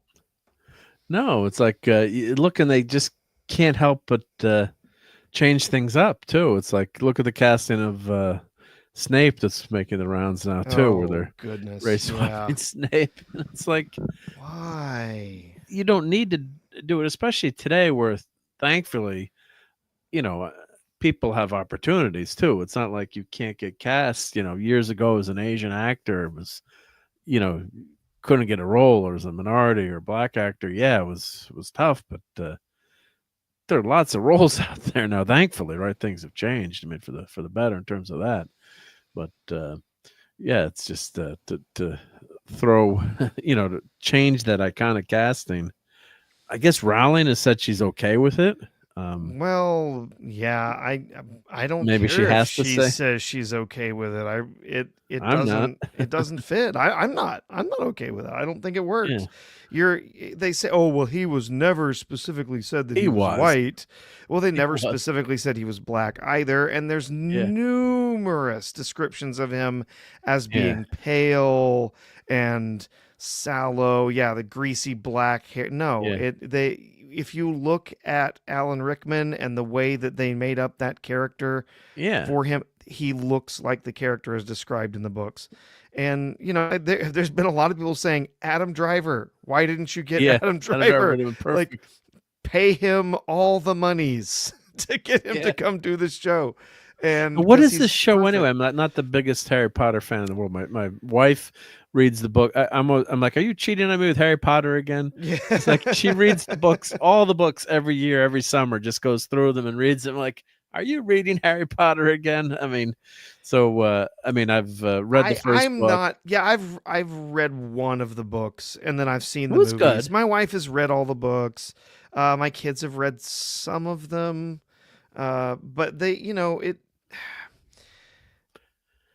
I'm not the biggest fan in the world, but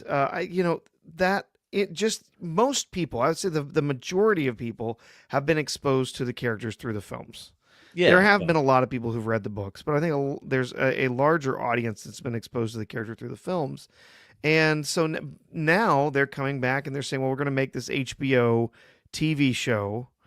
We're going to spend a whole season telling every story from each of the books. Well, I'm gonna say, what I was gonna ask, what is this a prequel? It's not a prequel then? No, it's a remake. They're just retelling. They're going to use the same material, and that was part of the impetus, part of the draw of making this project was that, well, we're going to be able to retell the books more faithfully because we're going to have longer format, right? Yeah, we're going to have 10, 12 hours to tell that story from that book instead of 1 2.5 hour movie. So the idea is like, we're going to be more faithful to the books, except where we're not, which is where, and the thing is too, I mean, I'm not the biggest fan in the world, but I know there were and are black characters who were part of Harry Potter. There were characters who were students. There were characters. There was what was his name?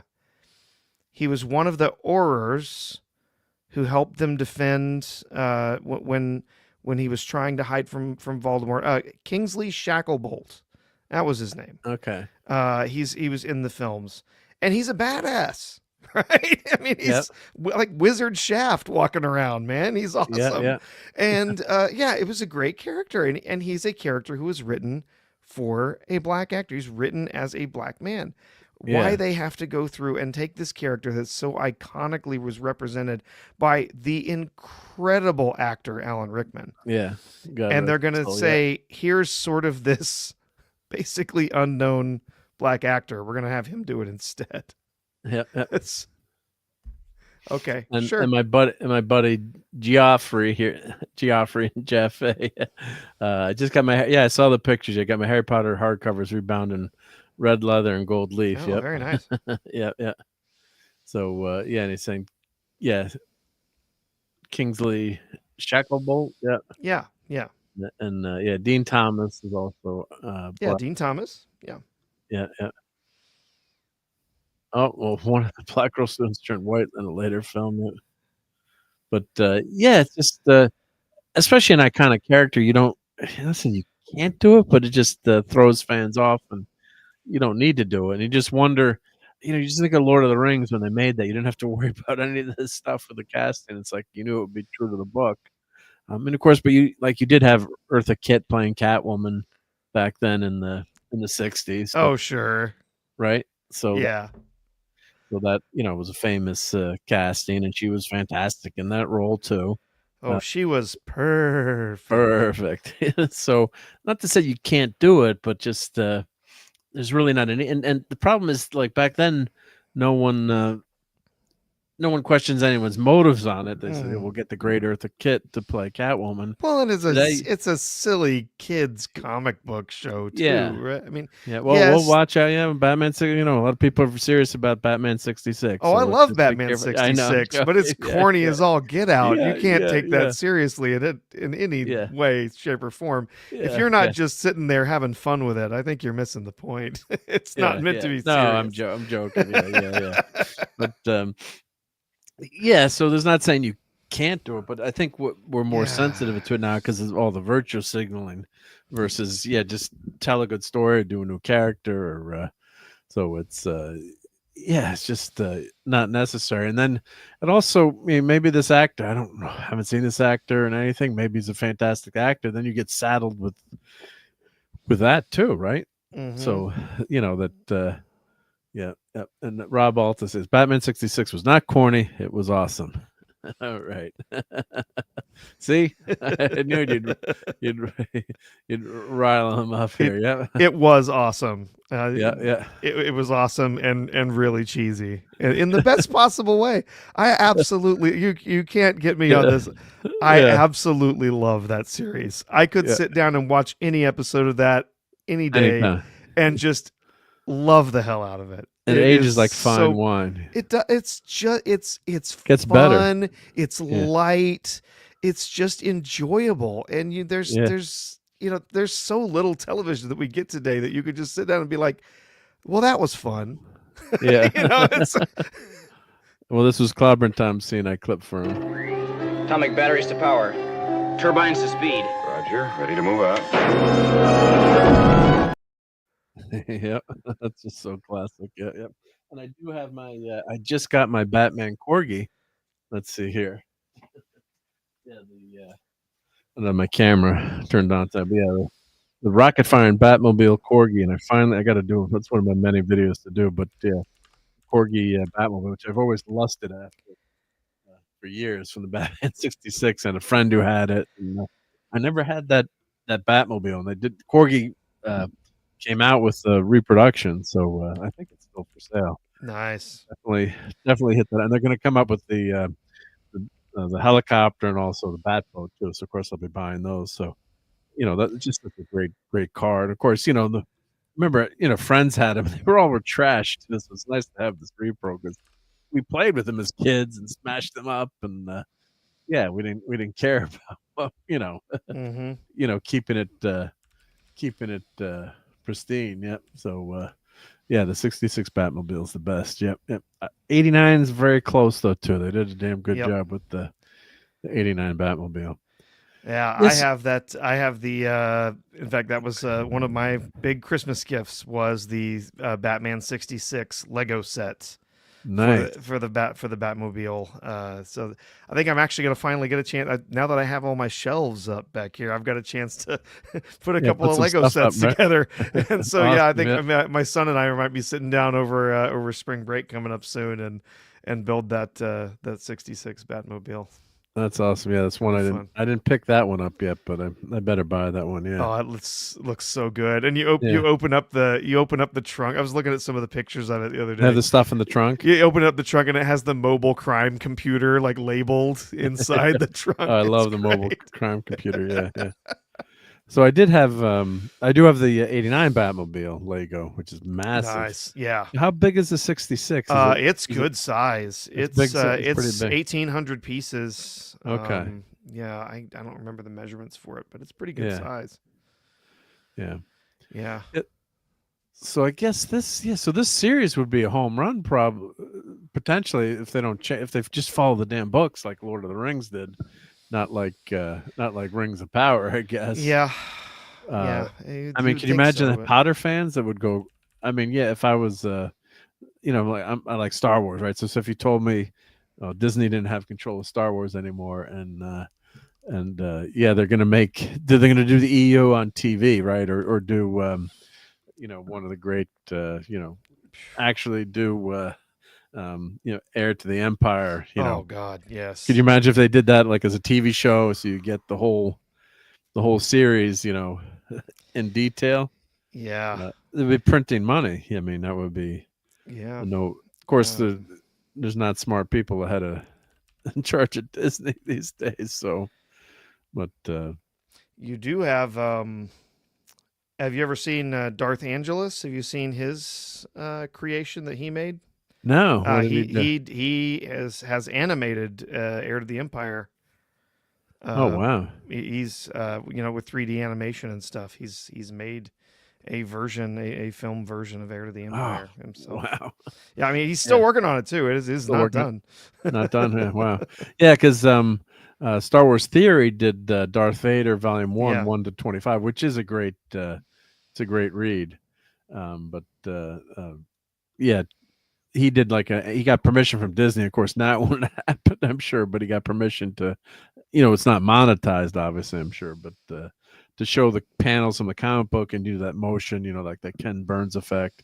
And he skipped through some of the book, but they have voice narration of the comic, and it's wonderful. Yeah, it's a fast way to read it too. But that was really good. That Darth Vader series, Volume 1 was good. That Star Wars series. So, but yeah, so this I'm guess it'll do pretty well. But do you think they would change the casting now? There's no way they would back down on this cast. Oh, I don't think there's any way they'll change it now. No, and I think they're going to do more. Honestly, there's been numerous rumors for quite some time that they're going to be casting a black girl to play Hermione.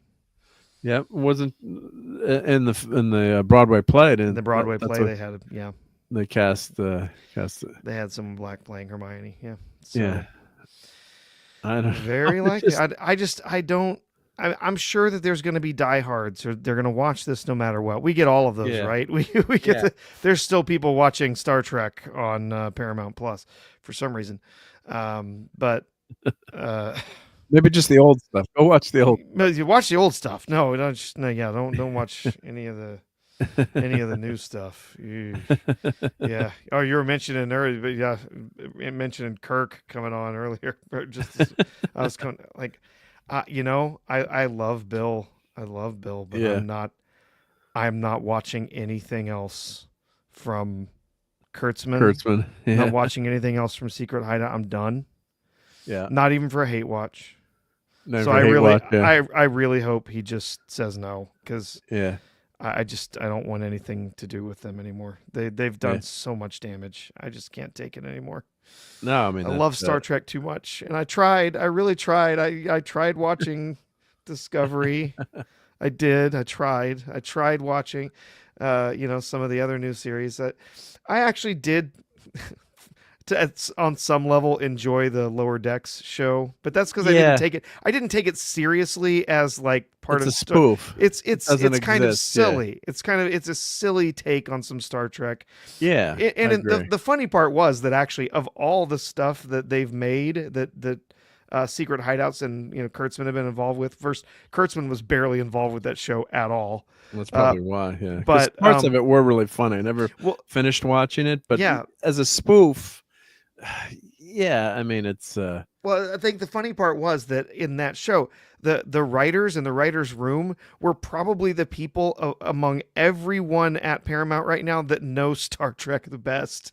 In fact, the lead writer has talked about having like assigned episodes for people to watch before they would finish writing stuff, right?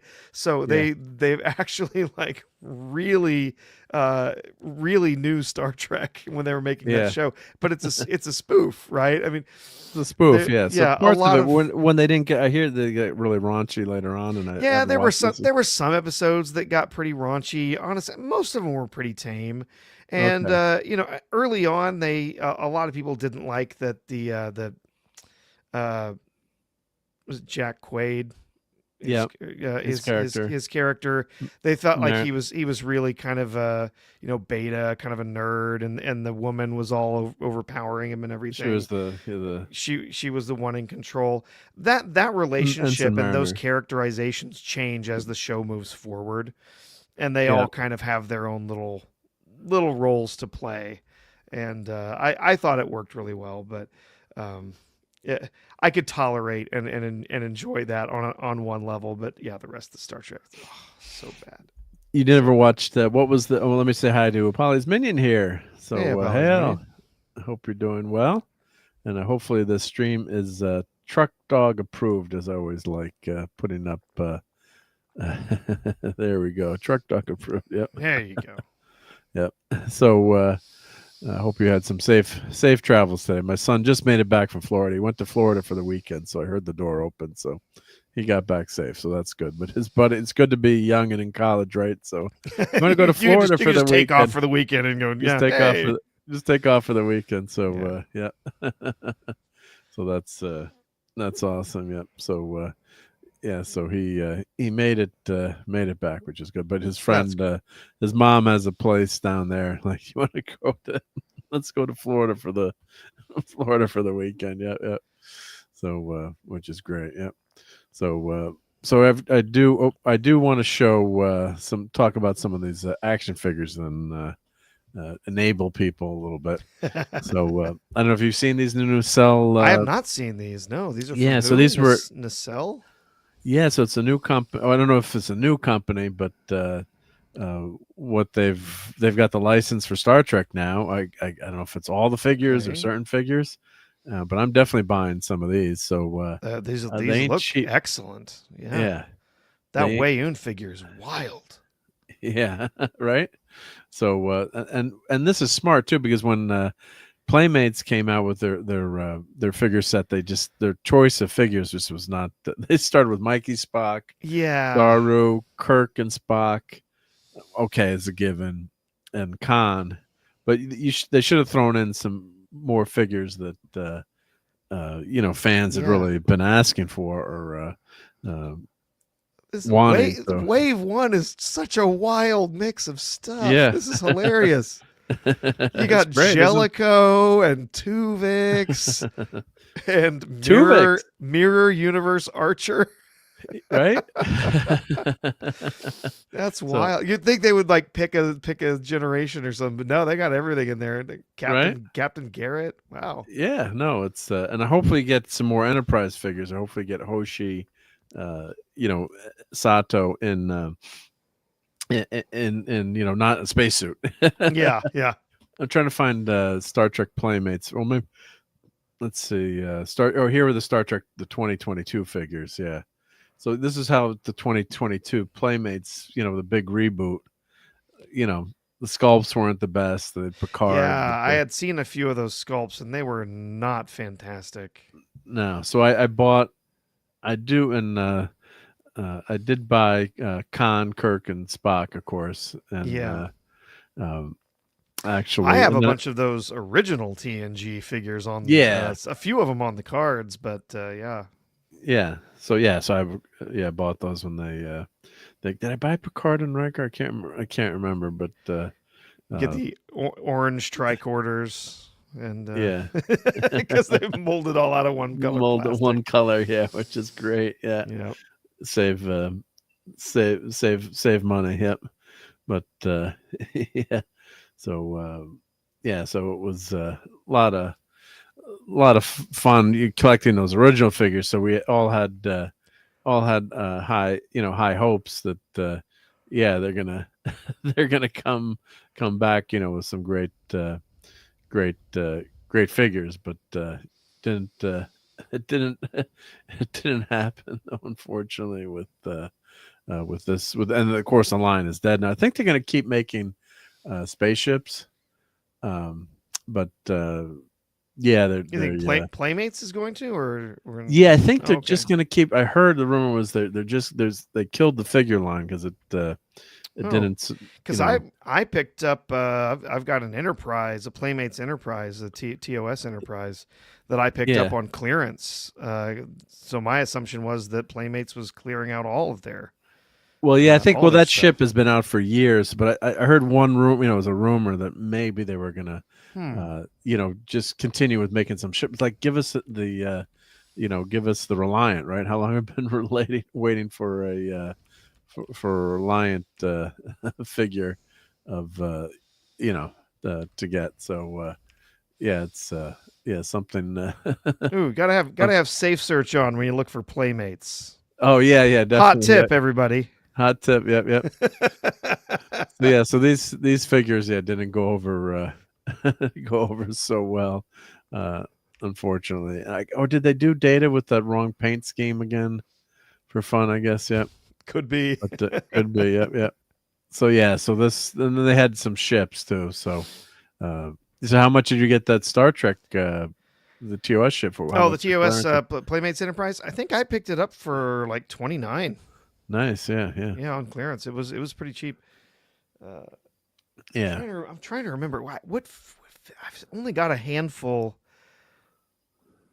I didn't really care to leave all my figures. Yeah, that one right there. Yeah. Yep.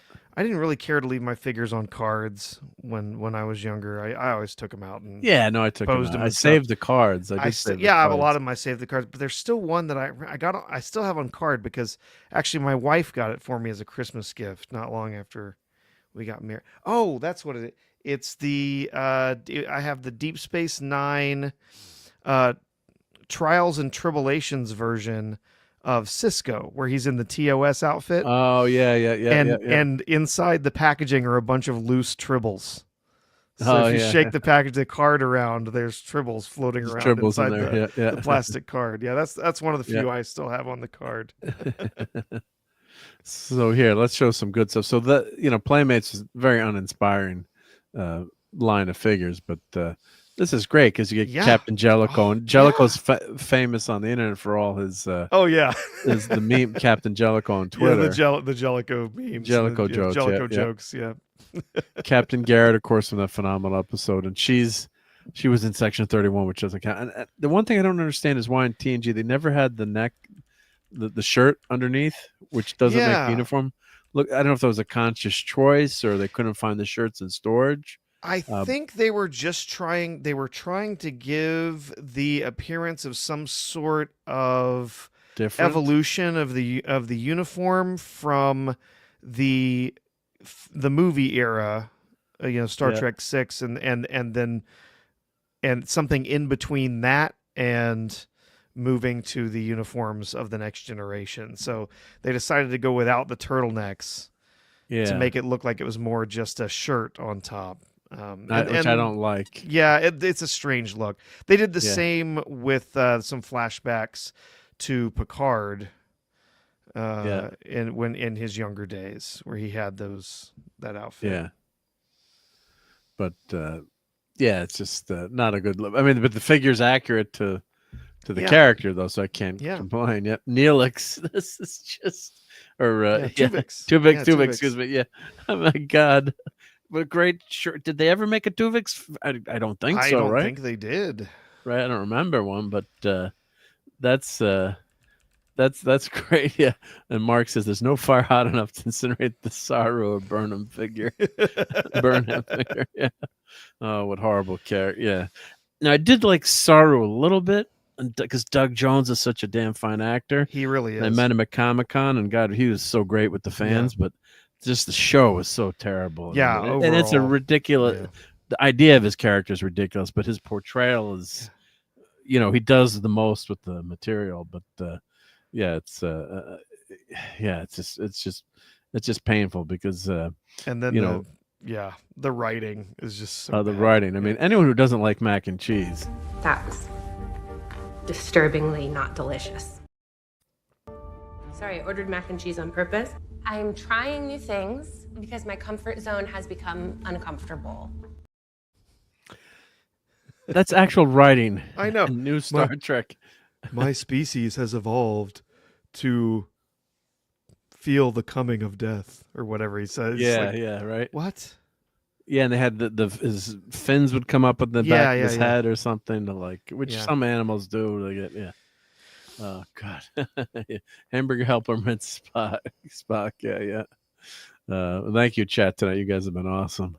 So, if you would you guys all buy? I'm not going to bother putting up a poll. Would you guys buy a Tuvix figure? What out of these figures, which would, if you could only buy two of them, which one would what would you buy? But Well, I mean, I'm buying Peter Preston.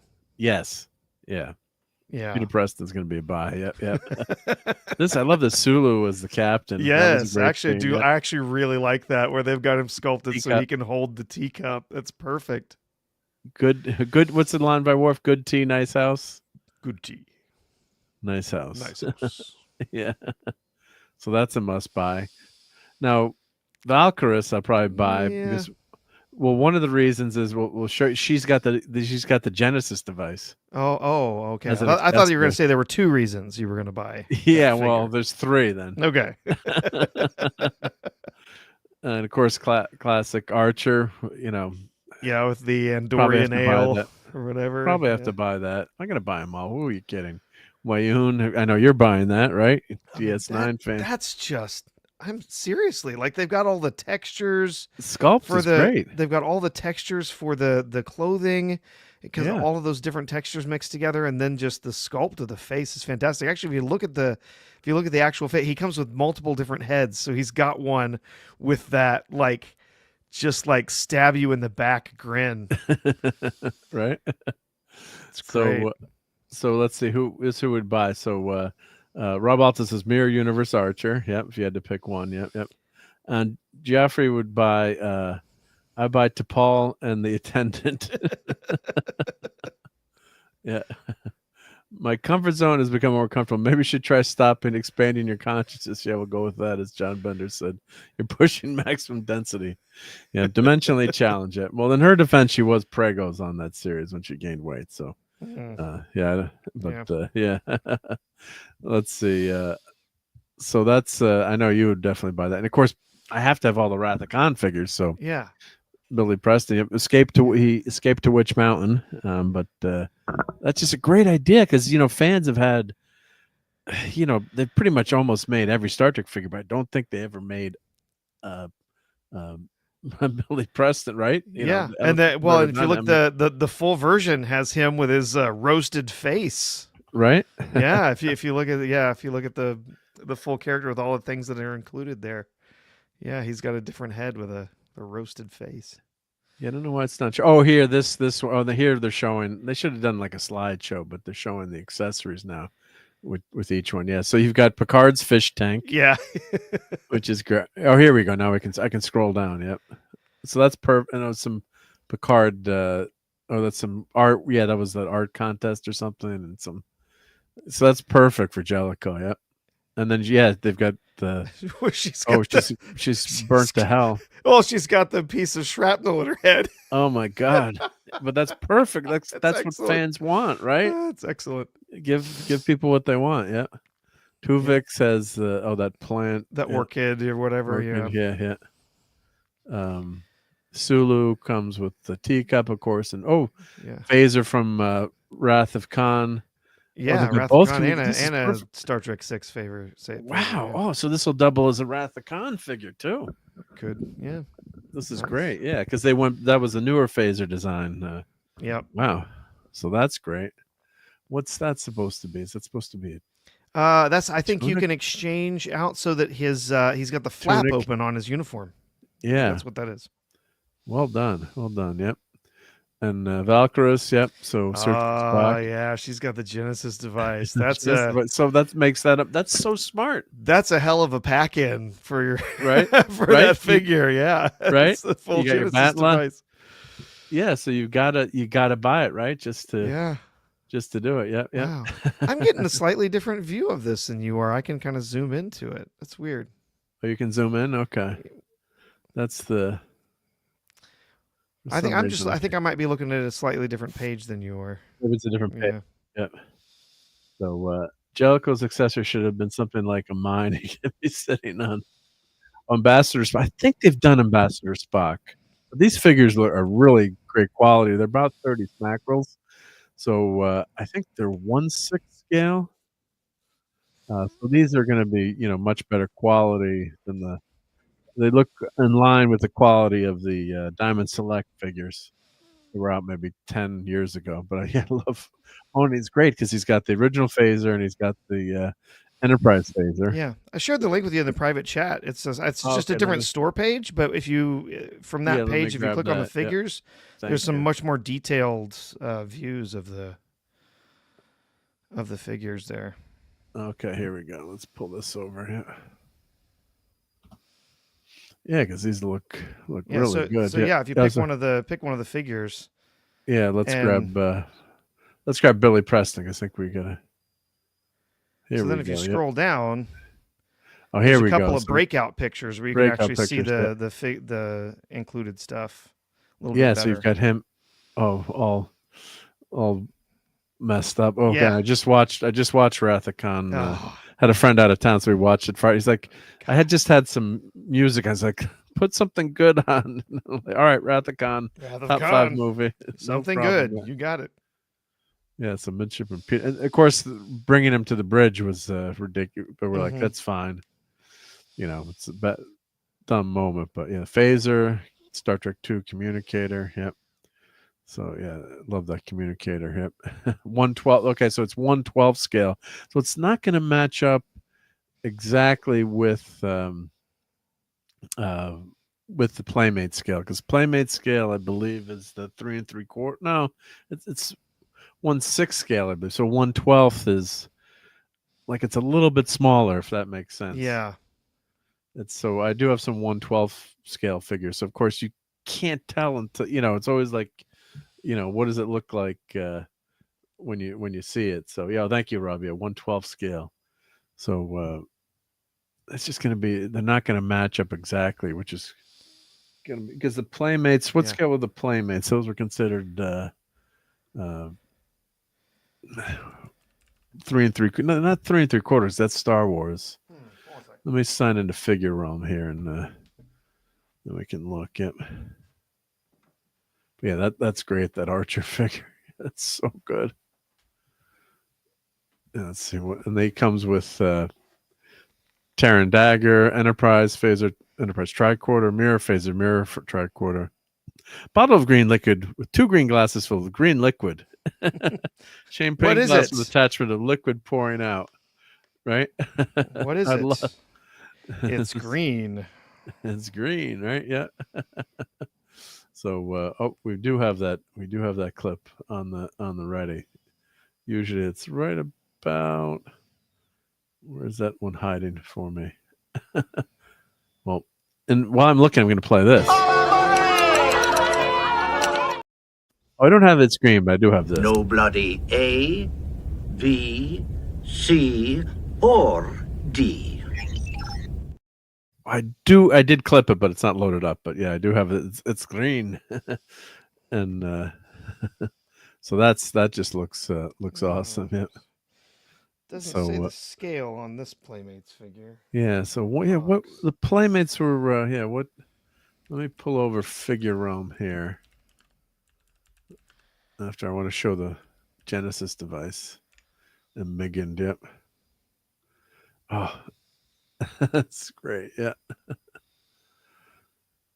She doesn't come with a removable chest plate, but let's see if I pull. Figure Realm was a great site if for your action figure collectors out there. They put their link in. And thank you everyone for all these great comments tonight. Appreciate you hanging out with us. So let's see if I do a search for Star Trek. I think if we just do Star Trek, and then they'll show us all the different figures. That's a great way to track your collection too. I've loaded up quite a bit of my collection on here so I can have it. Do I own that? Yeah, I need to dig all of my TNG figures back out because I think I've got quite a few of them. Yeah, I got more than I find. Yeah, I had the whole bridge crew. Oh, here we go. Nacelle Company here. They already have them up. Oh, nice. So Star Trek Nacelle. Oh, let's see. Deep Space Nine. Why aren't they showing? Oh, browse all. Here we go. So they already have the figures. Let's see if they tell us. I know it's at 1/12 scale, but let's see if they tell us. 1/12 collector's box. So let's go Playmates. And I know I'm safe here because I'm in Playmates. So Star Trek, or actually Diamond Select. What was this? Because that was the really nice figure line. Let's see, Star Trek, Applause, McFarlane. Well, McFarlane are pretty good too. 4.5 inch figures were the 92 Playmates series. Okay. Let's see. Ertl. Let's see. Diamond. Yeah, Rathacon. Here we go. So that'd be one. I actually have one on the wall I can just grab. Let's see. Star Trek 2 Rathacon. So these were a little bit bigger. Oh, I do have this. Yep. Add to collection. Yep. Oh, it does say that I have it. Yep. I never opened them up. Let's see what the scale is here on this one. Do they say what the... Let's see. They don't give us a scale there. But I'm just going to grab one off the wall. Let's see here. I had my Cisco figure here, but it doesn't have a scale on it. Yeah, so I've got Mirror Kirk and Starfleet gear. Let me turn my camera on.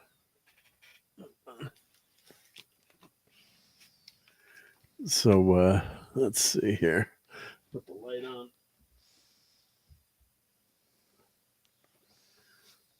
So we can see, because I usually keep the lights down. All right, so here's Mirror Kirk. This is one of my favorite figures. So let's see. Let me embiggen myself. Oh, did I freeze up there? Oh, yeah, there you go. So you can see the scale there, and if I grab one of the Playmates. Let me turn my camera off. I'll grab I have them stuck to the screen, so let me with the sticky tape. Let me grab Playmate check off. And the challenge is when you have action figures, not knocking them all over as you go to grab one. But here's Chekhov. So this is Playmates versus the Diamond Select. Yeah, so much bigger scale. So they definitely don't match up. I love these. This figure line was so well done. The Artist Island Diamond Select, and just great stuff. But I guess, did they say what the scale is on this? Let's see. I think the only thing I'm seeing is the Playmate scale or 1/14 scale. Okay. Yeah, they're not the best I can seem to find. Yeah, they're not showing me the 4.5 to 4.75 inch in height. Yeah, they're not showing the exact. And Rob has some of the mirror figures. Yeah, they're just great great figures. Yeah. Let's see if the artist on them Oh, here's say what.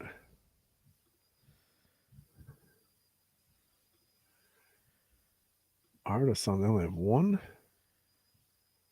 Oh, that's the Here's, NXL1. Yep.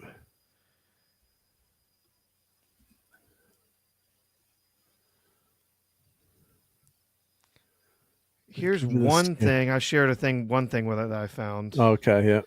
That has the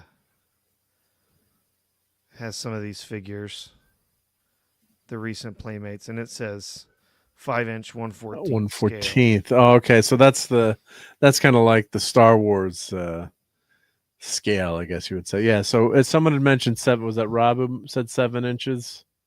So yeah. So yeah, Brian. Thank be you, about Brian. 7-inch. Yeah. Yeah. So what I'm seeing too. Yeah. In the description here, Art Asylum, TOS Kirk, 7 inches.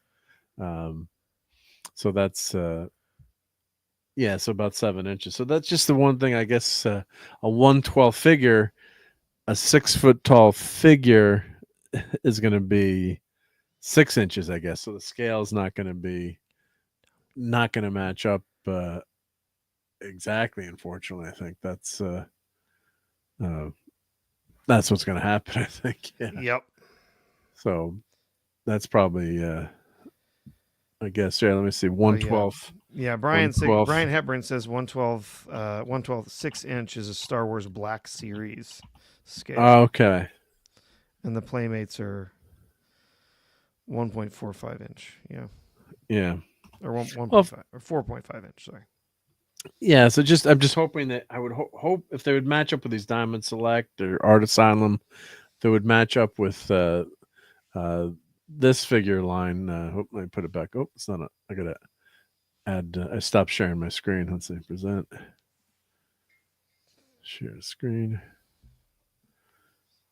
So yeah. So it'd be great if it matched up. Like if you could have Billy Preston, next to I'm just clicking on. Oh, this is going to take me to Fleabag. But if you had that Star Trek wave, Playmates Star Trek 2 line from Diamond Select. Because let's see, did they do Billy Preston? I don't think so. Yep. So yeah, they did Khan, Kirk, Admiral Kirk, Uhura, Savik, and then they did the Enterprise. They never did the Reliant, which is just so crazy. It's like, take my money. I mean, I have Reliant models, but if you did the toy Reliant, that would be fantastic. This I never bought the Death. That's when I should have bought the Death of Spock set. That's cool. Yep. 2008. Yep. So if they did match up the scale, that would be nice. So, but it was Peter Preston, not Bill. Peter Preston. Peter, why did I say Billy? Come on, Mark, get with the program. And this is a cool exclusive Burn Con. I still have that in the bag. I never took it out of the bag. It was I think it was a San Diego Comic-Con exclusive back in the day. Yeah, I think if you got a Billy Preston action figure, you'd be getting something very different. Well, that's gonna be worth a lot more money. Yeah. Yeah, 1/12, 6 inches is Star Wars Black. So if it did match up, that would be good. Yeah, the vintage are 3.75. Yeah. So yeah. Thank you. Yeah. Does Billy Preston come with the Fender Rhodes? Yes. I got too much, Keanu Reeves and Bill and Ted on my mind. Yeah. Yeah. We just did those movies with Nick Weiser, but yeah, that's. I wonder, do they have these figures on Amazon yet? Let me check Amazon. I bet you they don't, but probably maybe Big Bag Toys has the figures for pre-order. Oh, yeah. I wasn't thinking Bill S. Preston. I was thinking the musician Billy Preston. Billy Preston, the keyboardist. Yes. The fifth Beatle. Yep. He did My Sweet Lord, I think was. Yep. Yeah. And he was in the famous last, the Beatles last, if you want to call it a concert or last time they played together on roof of Abbey Road Studios. And those cops that shut down that show. Oh God! But they talked about adding Billy Preston to the band, and they said, "Yeah, we've got enough problems with the four." Yeah. Let's see, action figures. But he did I'm a big Beatles fan, so if you watch the Abbey Road story of Abbey Road, and sure, yeah, a lot of great stuff in there. Yeah. So let's see here. Do they have any of the nacelle? Nope, doesn't look like they do have Prodigy figures, but the nacelle action figures, which makes sense, they wouldn't be on there. Wouldn't be on there yet. So, yeah. So, yeah, check those. I think did I put that link in there? Let's put that link in there again if I didn't, for purchasing these figures, because I think this is going to be a pretty darn good. I think this line is going to be pretty successful. What do you think? They look great. I mean, it's just gonna. Right. It's how well they're gonna get out there to the enthusiasts to let them know these are even available. I had not heard of these yet, so yeah. I mean, $30 a figure is on the high end of what I'd be willing to spend on something like this, but a couple of a few of these are just outstanding. Yeah, no, they're awesome sauce. Yep. Yeah. So let me put this link in the and chat those again. Biker Mice from Mars figures aren't half bad. They look great too. Yeah. So yeah, if they would like to sponsor the show, let's get it. Yeah, send me a set to review. Yeah, we will shill for your Cowboys of Moo Mesa action figures. So, but yeah, these are looking pretty damn. $225 if you want to buy the whole. If you want the whole line, yeah. Yeah, and then are they going to go on sale? But that's the thing too. They could sell out, or you might not. You won't get your Billy Preston action figure if you don't order early. Right? Yep. You better order now. Yeah. But like, I have to have Jellicoe just to have Jellicoe, right? And if you don't get your Billy Preston action figure, they're not going to be able to play Let It Be, and then things just fall apart. It's not going to work. So I have to have Billy Preston and Peter Preston, Jellicoe. I have to have them all, actually. I guess Tuvix I could do without, but as a collector, it's like you want to have Tuvix, and then you have to have Wayoon, and then you have to have Garrett. Yeah. Oh God, that Jellicoe figure is so tempting, though. Just so money. Just to say I have a Jellicoe Captain figure. Jellicoe action figure. It doesn't get much better than much that better would be than that. Something truly excellent. Yeah. So let's see if we have on X if they have the Captain Jellicoe account. Let's see if I find this account. Yeah. Let's see here. What was it? Yeah, Captain. Let's see what is. I think it's Captain Edward Jellicoe. I think. Yeah, I found it. Yeah. So here we go. Parody account. Yeah. Gianluca, surprised you kept a fish in your ready room. That's because it's common effects to the indoor fins. Oh, that's not a good one. Endorphins. Oh, jeez. Endorphins, yeah. Instead of Parmesan cheese, they should have called it spaghetti confetti. They missed a great opportunity. I thought you said you'd get to do all the food. I would get to do all the food-related jokes. Yeah, because he did have all the food jokes. Yeah, but Jellicoe and Data, those are always good. Yeah, those are always always classic. Yeah. Oh God. But well, here. Oh yeah, don't touch my. Didn't have the don't touch my peppers. Where's that? Where's that one hiding? Let's see. Whenever you're trying to find something, here we go. Nobody touches my peppers. I'd like to tell you about a tool that makes holes in hard materials. Commander, to stop you there. I know the drill. All right, well, enough of that. I think it's a good time to call it a geekery, especially since it's 2:17 in the morning and not 1:17 for real. So, right? Yeah, everyone's got to be tired out there. So let's get out of here. But we did do a 3-hour show, so we didn't disappoint all our viewers. I'm sure we hit the 3 hours. So let me thank all the channel members, which you are one of. Thank you very much. Yes. So let me get to my Well, I'm sure channel everyone was member more list. excited to see Polly than me. I was trying to jump on earlier, but I could not get my daughter in bed. She was That's okay. Would not do it tonight. So all good. Yep.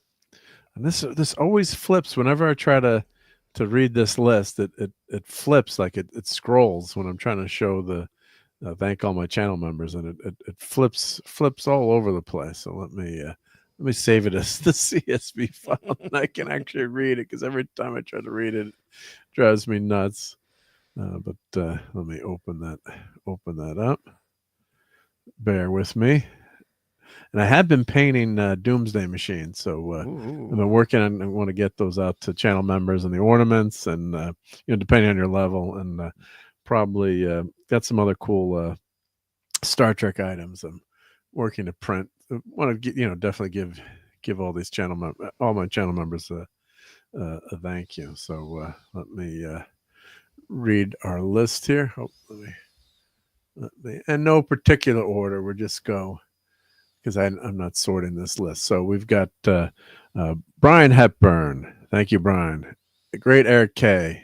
JT Kirk. Andy Derivative Jill. Dave C. That 70s rock fan. Christian Delorme's Vinyl Revival. Max Redstone. RRT and Z. RobAltis. DJ Ronnie G. Shooter. Nick Weiser. Stark of Iron. The Metalorian. Dadman. Philip Story, and of course Professor R2. Thank you for hanging, and thank you for being a channel member. And Wes Cagle.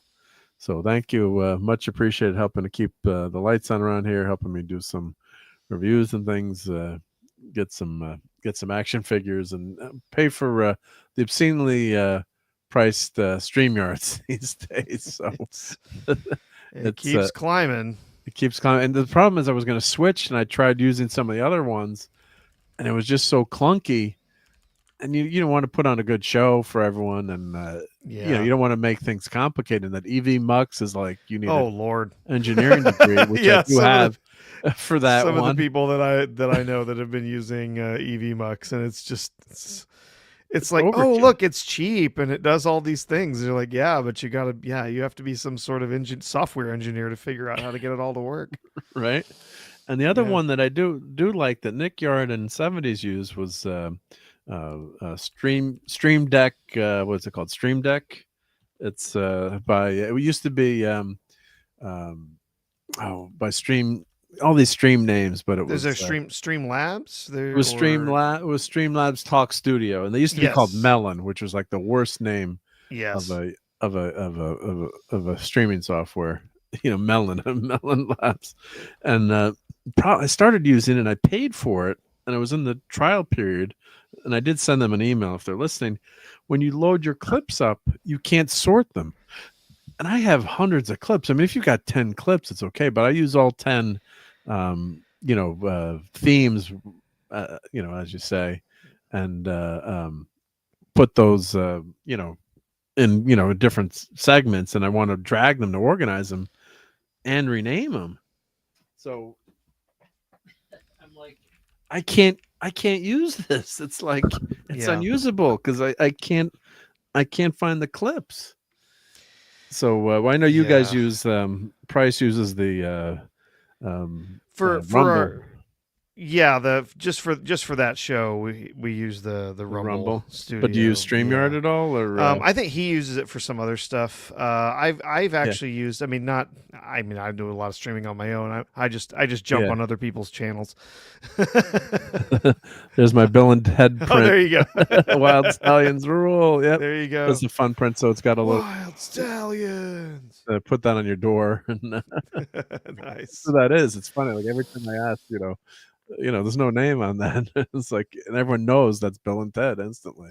Yep. So I have a "Be Excellent to Each Other" T-shirt upstairs. Right.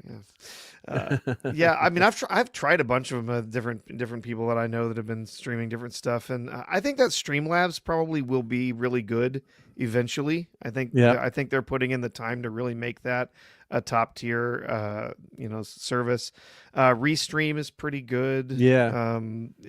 Again, it all depends on what's really important to you. Like if you need to be able to hold a bunch of clips and stuff and organize those, I mean, that not all the services let you do that. A lot of them kind of expect you to just stream stuff right off of your computer, and that gets really messy if you're not used to it, right?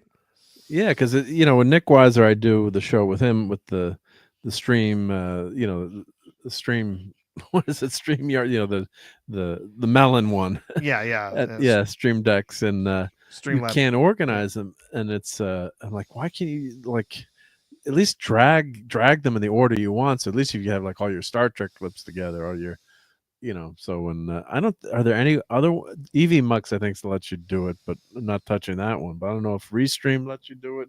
A bunch of ones that I tried, you couldn't do it. I was like, or maybe it was the same price as StreamYard, so it was wasn't worth switching. Yep. So, it's inside baseball stuff. But for us streamers out there, it's StreamYard is the easiest and gets the job done. So you don't mind paying like $5 for. It's kind of been the gold standard, But when it goes way up, it's like bastages. Yeah. Oh yeah. I guess I'll wait to Black Friday next year, and they had a deal for Black Friday, so that's probably get to pay for the whole year at once. Is probably the way to do it. But yeah. But anywho, okay. So you'll be on with Price on Tuesday night, correct? Yeah. Tuesday, Thursday. Yep. And I think I'm going to be on Midnight's Edge After Dark on Tuesday evening as well. Oh, good. Yep. Yeah. And does Tom have a subject yet, or just? I have no idea. I haven't been told a thing. No, I know. Yeah, just be there. Yeah. Well, Sunday we're back with Toxic Tuesday, and I can't remember the movie that we're doing. Did I write it down so I get the right movie? Let me see here. Yeah, I think Price is going to be joining Nick for Toxic Tuesday that evening as well. Oh, good. And then Nick and Tom are going to join us on the Night Owl after that. So we're doing a little crossover thingy on Tuesday. We're crossing the streams. Oh, good. Yep. So Crank is the movie. Yes, that's what I'm correct. Price was saying. Yeah, Crank. So I better get cranky for Tuesday. Yeah. So that's Jason Statham. That's the one where he has to keep jump starting his heart or whatever. His heart is not there's a timer or they what do they do? He's got so he's got to keep adrenaline flowing. It's like speed, and he has to keep his heart rate up or something. Yeah. And then which is crazy, but just a fun crazy movie. Yeah. So Amy Smart. I'm looking at Amy Smart's, and I'm trying to remember this movie. It's been a long time since I watched it. So I have to get it. Oh, and Captain Kirk is in it. Sam Witwer, he's in this. Sam Witwer is in there as a henchman. Yeah. Okay.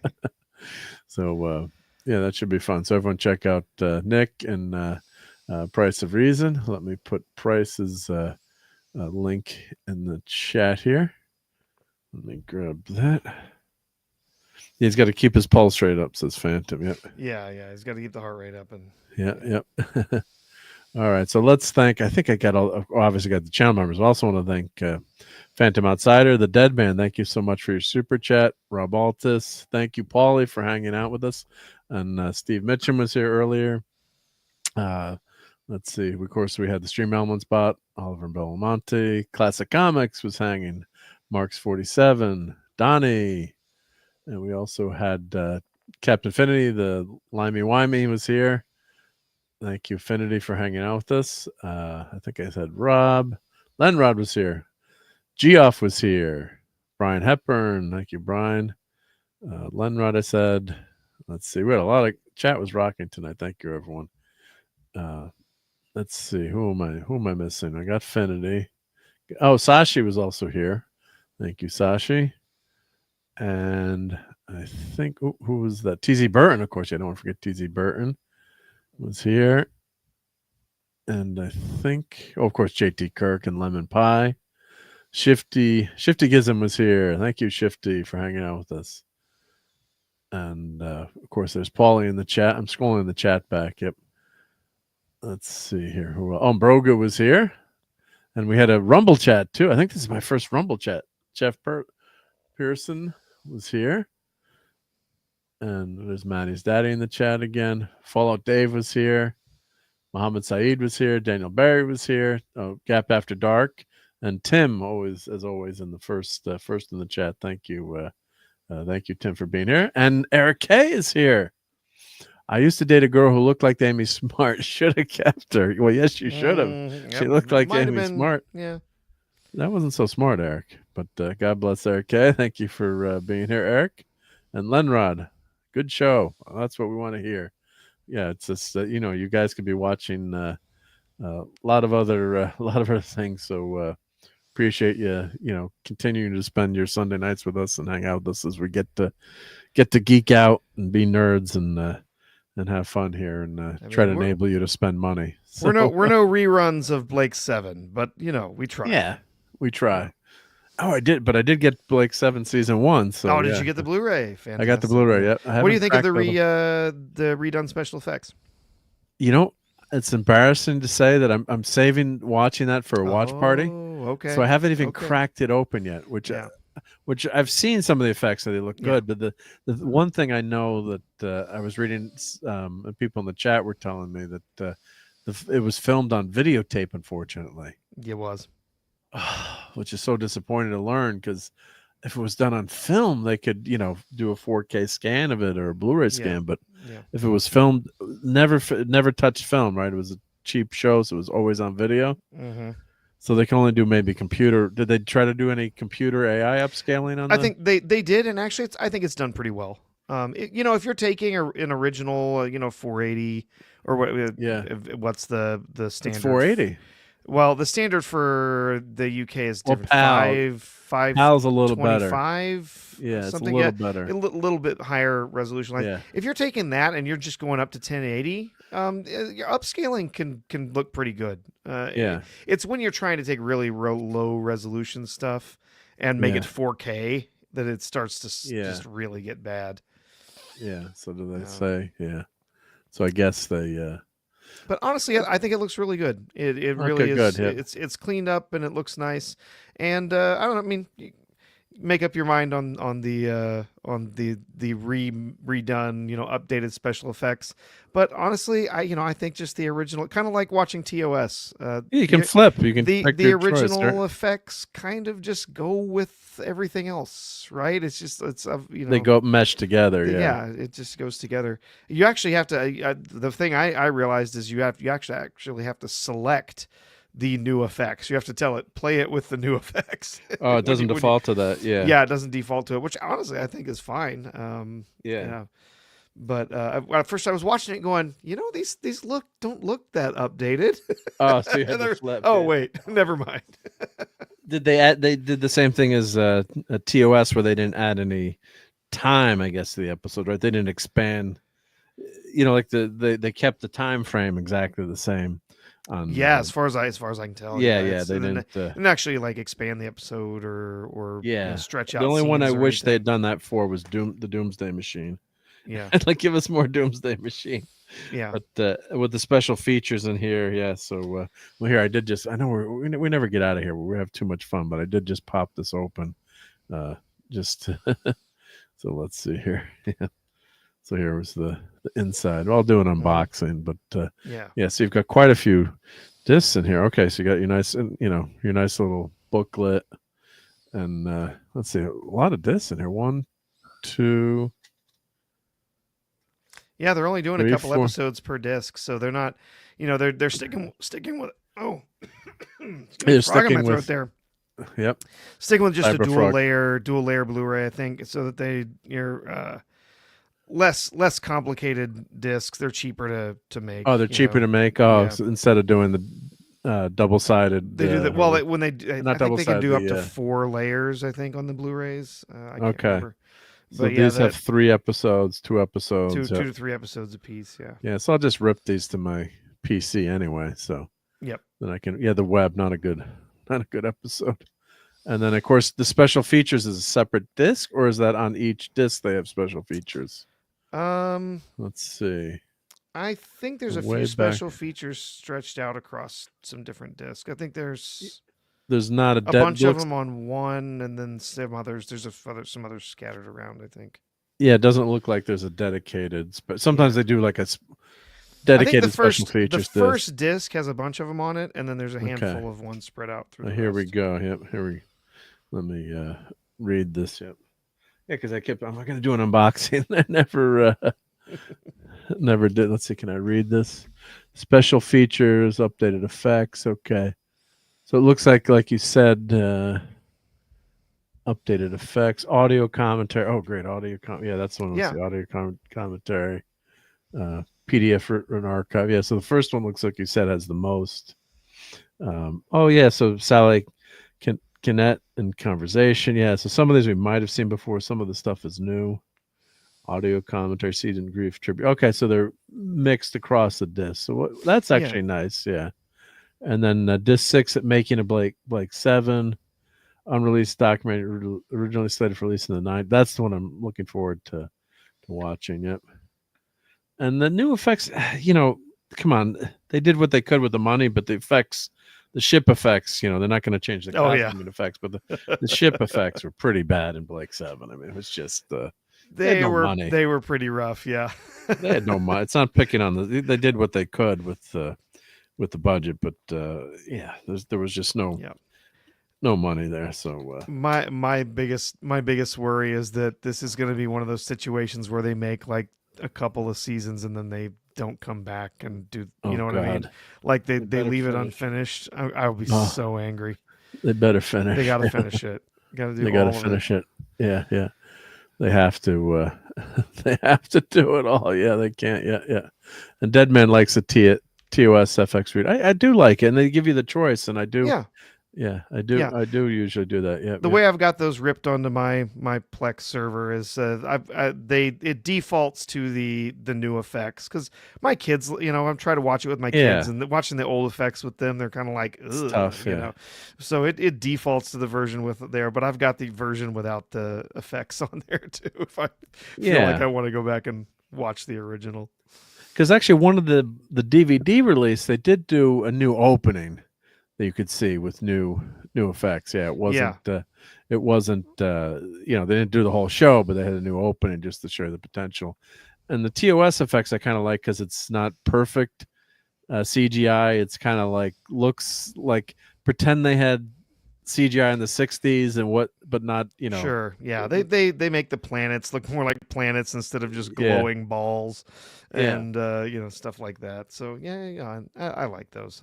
And I'm still just upset that we never got we've never gotten our Deep Space Nine Blu-rays because the DVDs are just they're horrendous. Not great. Well, I do. I watch the fan upscale on DS9. Do you have that or? I've seen it. Yeah. Yeah. So I have that on my Plex. Yeah, that's the way to go. Yep. So. That's if you own the DVDs, you can legally get that. Might be a project for this summer to find and get all that downloaded. Well, I can. Well, we'll talk after, but yeah, sure. Yep. All right, everyone. So why don't we play a Blake 7 clip before we leave? Right, after talking all this Blake 7. So where's my? Here we go. Inconceivable. And Callie in your place, would you? Probably not. What about you? What about me? Why don't you go? You are expendable. And you're not? No, I'm not. I am not expendable. I'm not stupid. And I'm not going. Probably one of the greatest clips of all time. Yeah. And, doing the show with Claudia and Raquel, I think I'd gone through and up to that's last episode, I'd have, a hard drive full of Blake 7 clips, which is great to have. Yep. So, it's Phantom's got a question before we go here. Let's see. Do you see the clip of someone alter the end game? Thanos says, "I am inevitable," and the music starts, and Iron Man appears. I haven't seen that, no, but I'll look that up. Look that up, yeah. Yep. All right, Professor R2. Well, thank you very much for coming in here to chat and hang out. Always fun to hang out. Yeah. Yep. Always great. And did I put? I didn't put prices. Did I put prices? Yeah, you put his regular channel in there, and he's also got Price of Reason live, which is his other channel. So just live on the end there. yeah, you can find him on on the interwebs. You can find the professor there. So I'll be on Toxic Tuesday, like I said, and we'll be back next week with more Sunday Night Geekery. So everyone go to bed now, because we all got screwed up with that hour. Oh switch, yes, unless if you're in always. California, at least but go to bed early tonight so you have a good day tomorrow. Yep. But is Villa trying to live forever or die trying? Yeah, that's a great clip. Yep. So all right, everyone, have fun storming the castle, and we'll catch you next week. Good evening. Fun storming the castle. It's 106 miles to Chicago. We got a full tank of gas, half a pack of cigarettes. It's dark, and we're wearing sunglasses. Hit it.